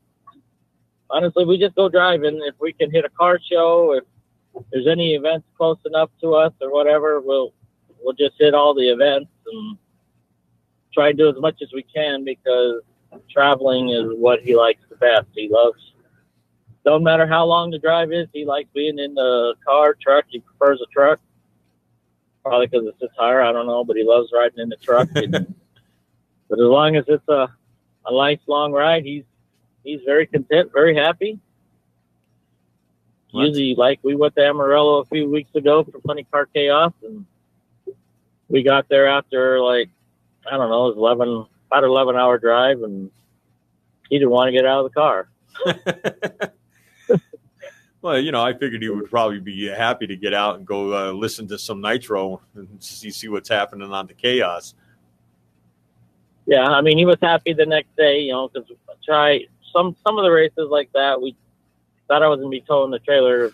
Kind of bummed that we didn't get to bring the car. Like to show off the car since it's so cool looking and everybody built it for him. So kind of like to show off the car, and he loves being in it, and he likes all of that. He loves it when people comes up, takes pictures of him in his car and stuff like that.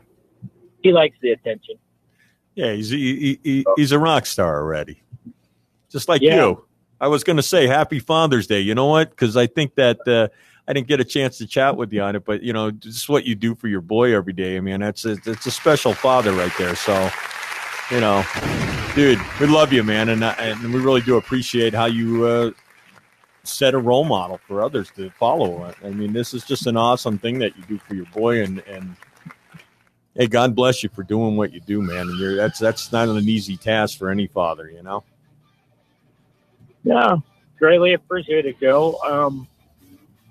It's just like having a kid all day long, just like a 1-year-old, 2-year-old. He's really not too hard to deal with. He's normally a pretty happy child.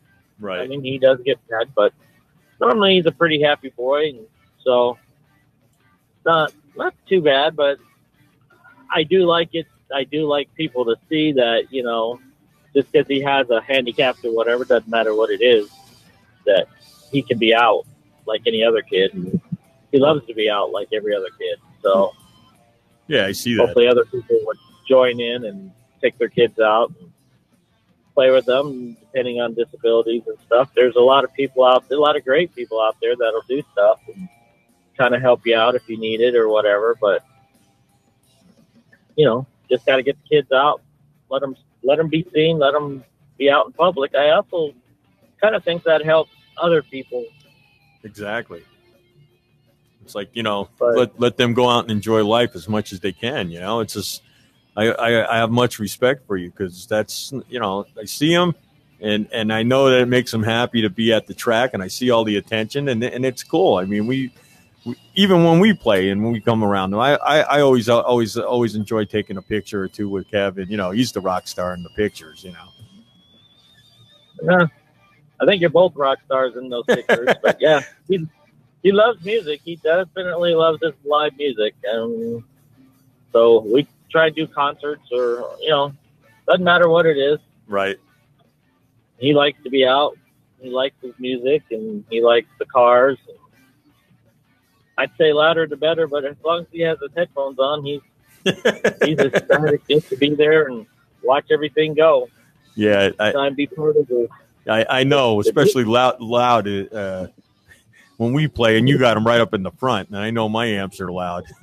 I get complaints from all my guys. Can you turn it down? Yeah, at the end of the show. Well, Nitro, he loves that stuff, so he likes to be up in the front, likes to see all that. So the louder the better for him. Right. Put his headphones on, and he's good to go. That's way cool. I'd love to. Where you guys headed to next? I mean, what's your next racing event that you and Kevin are gonna hit? Well, I'm not sure if we'll be able to squeeze anything in just because of work schedules and stuff. But we're gonna try and do the Funny Car Chaos in Denton, and then while we're out there, we'll probably go see my daughter in Little Rock, and then we'll hit the Hot Rod Reunion. I'm hoping work don't complain too much about it because I don't have any time since my medical problems, but don't matter.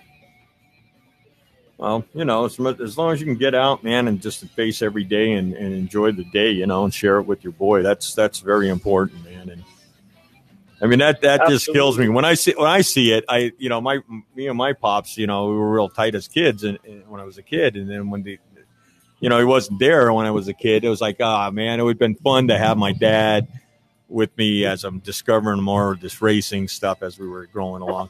So, I'm very proud of you that you take very good care of him, and I'm stoked about all the guys that went out of their way to make that trailer and to do the T-shirts, to do the car. I mean, that is awesome, man. I mean, that's saying that you guys are very well loved from this racing community.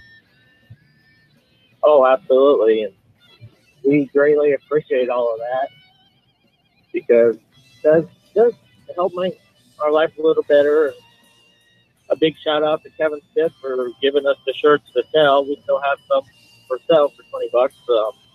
You have a website that really cool. You got a website that maybe that they got for Kevin that maybe they can go to and get one of the Nitro Cruising shirts. Well, right now, probably the best way would just be on Facebook under Brian Hoffsmith. I do have my Nitro Cruising site up and running. Honestly, I never get any time to mess with it. So I know, and you asked me for a song, so and I got to get around to getting you a song for the Nitro Cruising. I could send you this one. This one's ready to rumble. This was built for speed. If you want to load this one in, if you hear it in the background.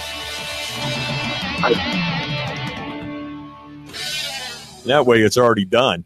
It's ripping.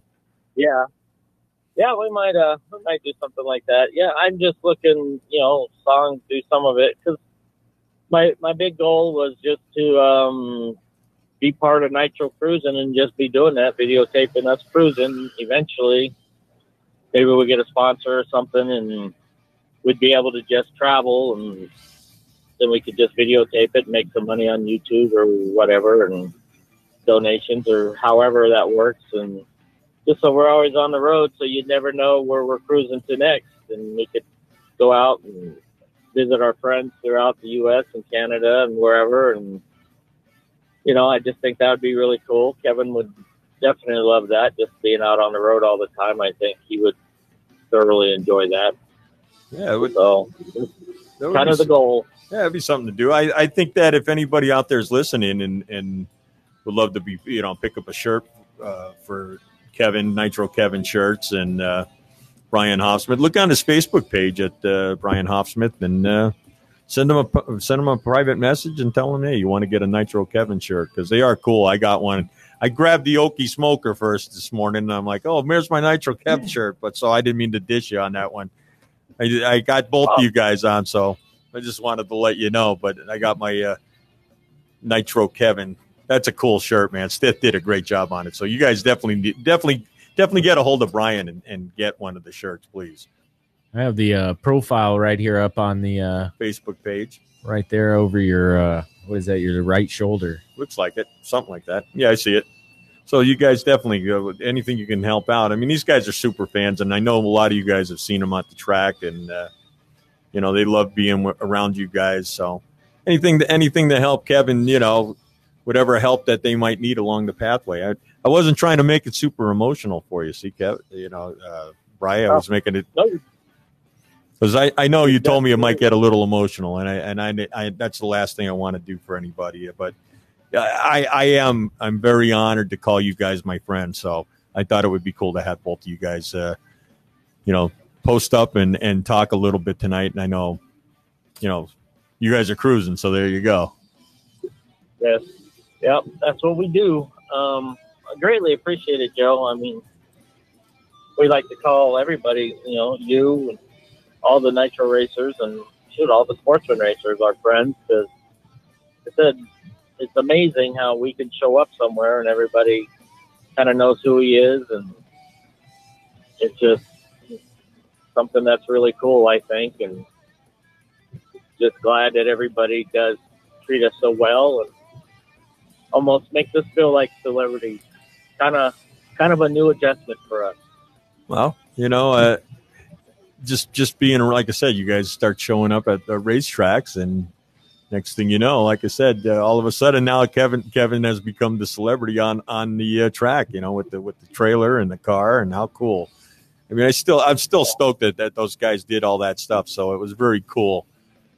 And I hope that continues to other kids down there that that are just as special as your boy, and that we can get more people involved in helping out some of the people that need some help with special need children, because they deserve to have a great life as well. Oh, absolutely. I totally agree. I mean, eventually I just thought, if we got big enough or whatever, we'd hit up some children's hospitals, or I kind of would like to do, since he goes to adult daycares, I'd like to hit up some of the small local daycares in the communities we go to, and maybe we got big enough we could give them checks or try and get some of the kids out to the races, or, you know, whatever they like to do in that community that we would be at. So that's something that we're going to try and do. We'll try and do a foundation or something eventually. Just got to figure out how to do all that.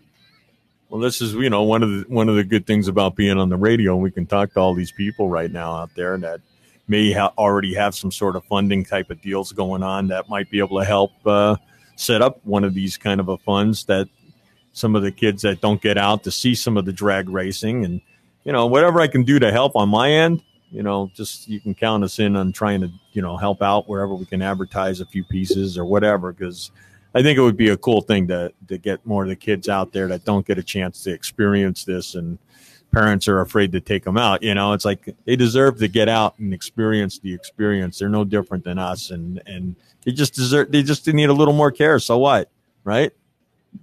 Yeah, you know, and that's all it is. They just need a few extra things here or there, but just trying to show parents that, you know, because I get a lot of parents say, yeah, we have special needs, and it's like, you know, bring them out.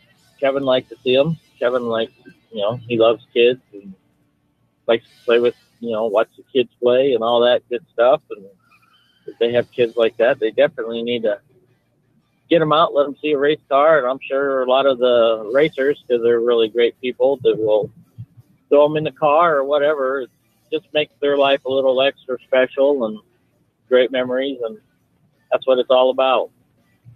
Yeah, I agree with you 100%. I'm looking at some of the notes that everybody's been popping up. So, I mean, you got a lot of love from all the people that, if you get a chance later to go look at the show and look at all the love that you got. Deborah Owsley said that, you know, you guys were an emotional guy and you're well loved. And somebody said Father of the Year on there. And, you know, and Mike Diodario said something about possibly, I wonder if Daryl Gwynn could help in their efforts to do the hospital tours. And that would be kind of a good reach out right there. You know, you know, there's some of those guys that might be able to help out that had some serious accidents and overcome. And, you know, that could be another avenue to dig into. So that was a good call there, Mike. Yeah, this is, you know, like I said, I wanted to make it everybody aware out there, because if they see you and they know what's happening, they can lend a hand or anything they can do to help out, or whatever makes Kevin's life a little more fun and enjoyable, you know?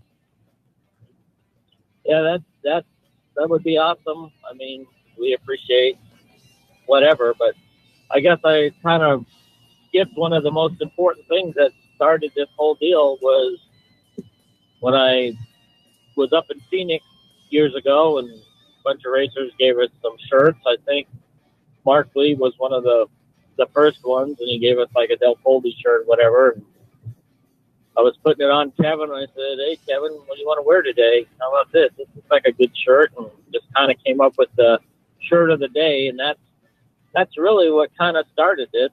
I thought I was helping a racer out, kind of backflopped, and Kevin kind of became famous with his shirt of the day. You know. So how many closet fulls of T-shirts? Because I already know I got 2 closets full of T-shirts. I folded them up. They're under the bed. They're in another closet. So where are you guys at with the T-shirts? Well, where we're at is he's got a small walk-in closet. Small. Don't tell me 27,000 square feet like Larry Brown did. No, I wouldn't think it's even close to that. But, you know, he had such a successful racing career. He could probably do that with all the wins. But, you know, he's got, like, shirts, all of his black, red, colored shirts on one side, whites on the other. And then I ended up having, because he's got so many, you know, his laundry, I just let it kind of pile up. Don't worry about it. I'll get to it. Because now we have a system, so everybody gets equal shirt time. But I bought a coat rack, one of those spinning ones, double row. Yeah, one of those double row one that's like 5-6 feet long. Right. And that's full. So is his closet. So is the laundry room. You know, it's probably be a cool thing to do is like every year that you've probably got them is have somebody go and make a quilt for them and put it on a bed. That would be cool, or hang it on a wall for every shirt that, you know, because I do the same and I wear them all and I see a stain or two or something that, you know, you don't get out or something, just like, okay, it's time to put it away. I sent a bunch out to the Nitroholic, one of the girls in the Nitroholic. I sent her a bunch of racing shirts and she made a quilt out of some of them. And I thought that was cool. So that might be something cool because I don't want to throw them out. It'd be cool to make like a big wall thing or a spread or something to throw on the couch or something like that would be cool. Yeah, I've saw that and people have suggested that. So when he gets cold, because sometimes he bites them and rips them and he trashes them just from eating and stuff like that. And if I can't get them clean enough for the next round, then I throw them in a bag. So I got a bag full of older shirts and stuff for him. Some of them that he's grown out because I've always bought him shirts at the races as he was little. So he's got a whole bag full that I'm going to have to try and find somebody. But, yeah, so we got to weed out some of the shirts, and we'll start making quilts. And I figure what I'll do is maybe raffle them. Maybe raffle them. Do it at one at every race that you guys go to and attend, and maybe go to like a draw, you know, where the, you know, drag racing the women or one of the those kind of places. And I'm sure Kevin would let you guys even put one in there and maybe do a bidding thing on it. But people listening out tonight, and if you guys got anybody who's seamstresses that might be able to help Brian out, hit Brian up on Facebook, Brian Hoffsmith again. I'm just trying to think of things that'll help them make life easy for them guys. So, I mean, I know we can reach out and try to touch and help everybody, but you know, that's the goal. If we can help you and, you know, good things by the power of radio. And I thought that would be cool. Some people already said that they chimed in on it, that the quilt idea, and that would be kind of cool to raffle one off, you know, every place. I'm sure they'd have a nice value and they'd be collectible. And dude, I had 500-600 Harley shirts when I was on the bike, and I gave them all away, and I didn't think about it. I had them from all over the country and gave them away. So now I got the 2 closetfuls of T-shirts. So, you know, we took it completely down the pathway, but we got some options on the table that might help out, you know? Oh, yeah. You know, any ideals are good ideals.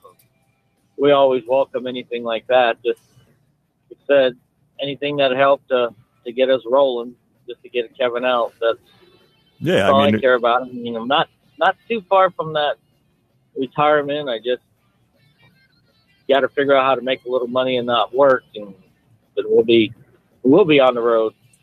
Well, You'll see us live all the time, just doing nitro cruising, and we'll probably do a segment of where are we going today.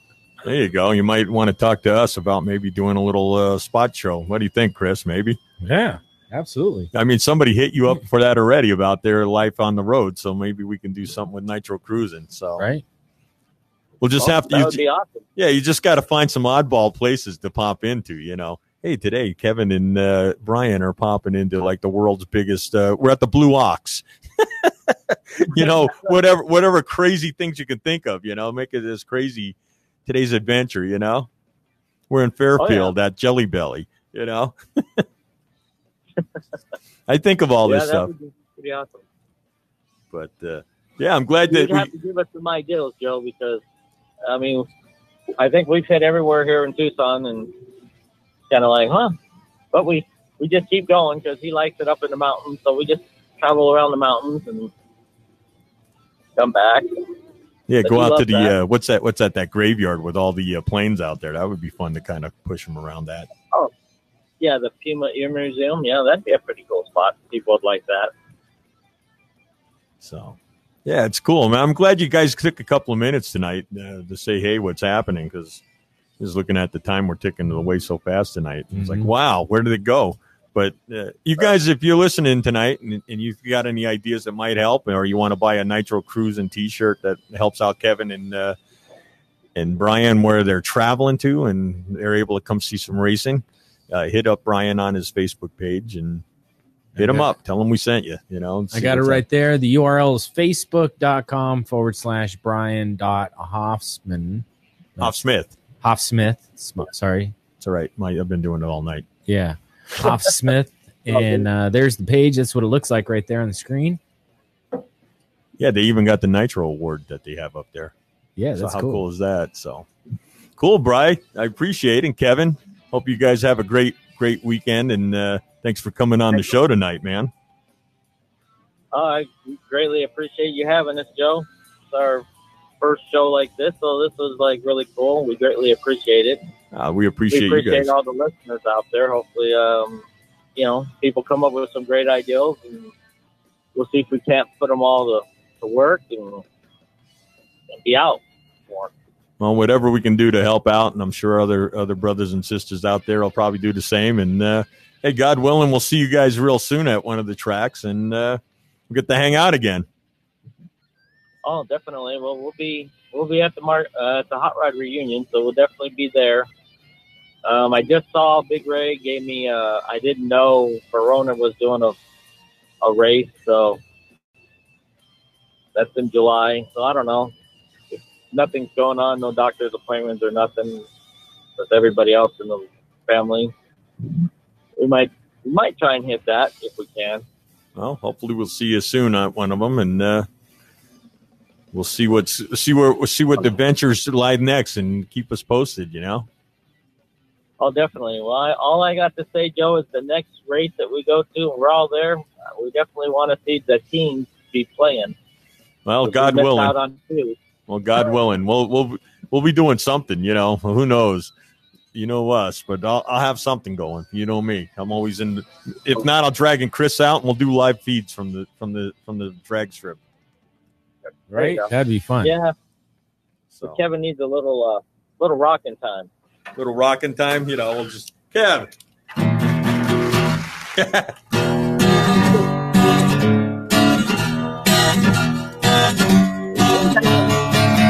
Hey, that's enough.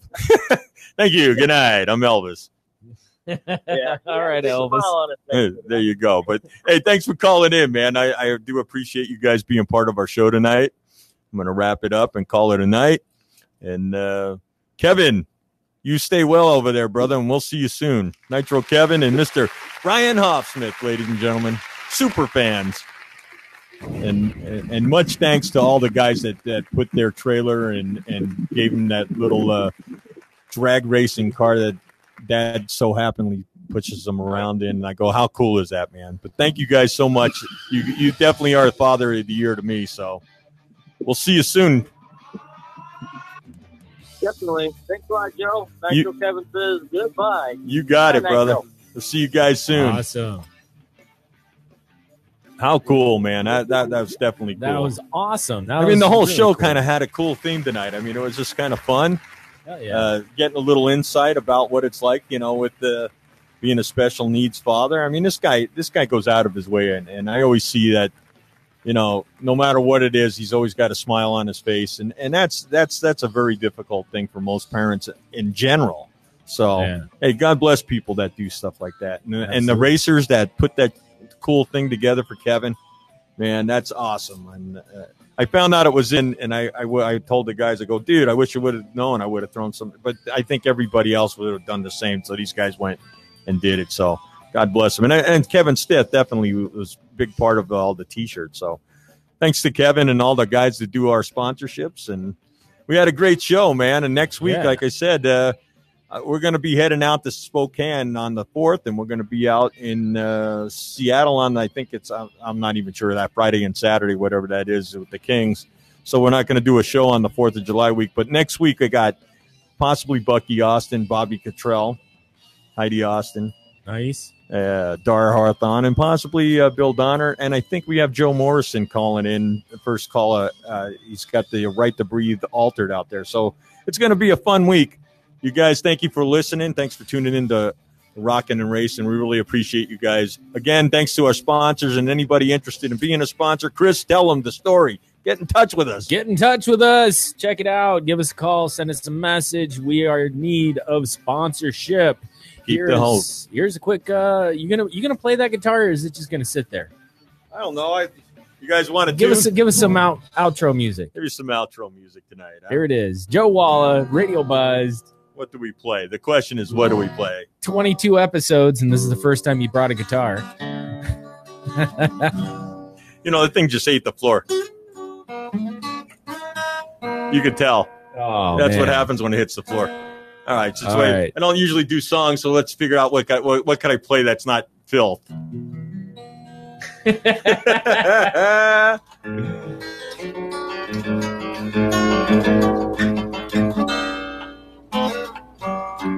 Here we go. I'll do something simple.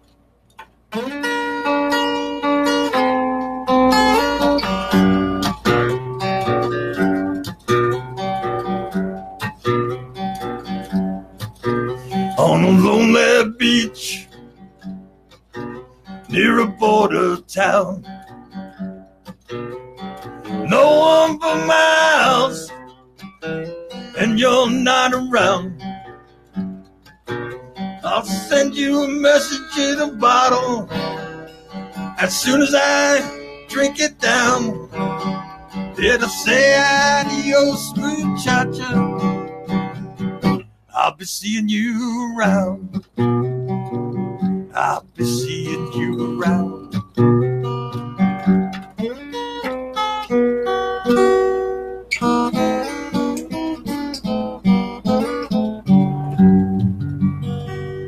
Something like that. I can write songs all night, but I'll be doing some more songs just to get Joe Walla, rockin' and racing.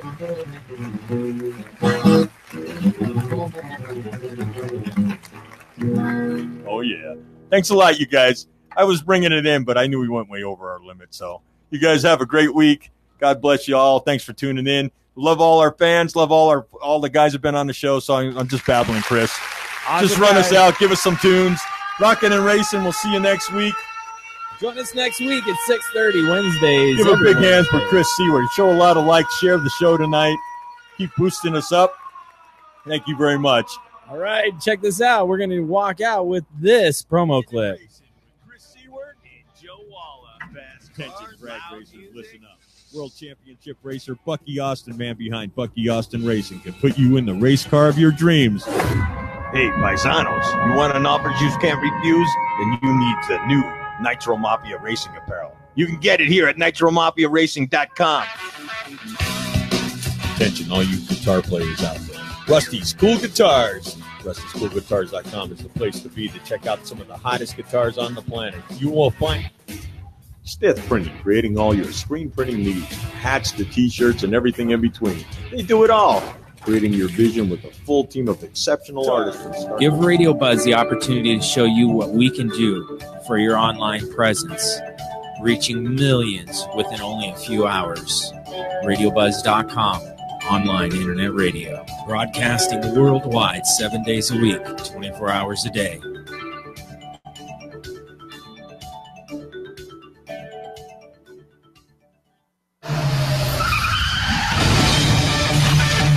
Rockin' and racing.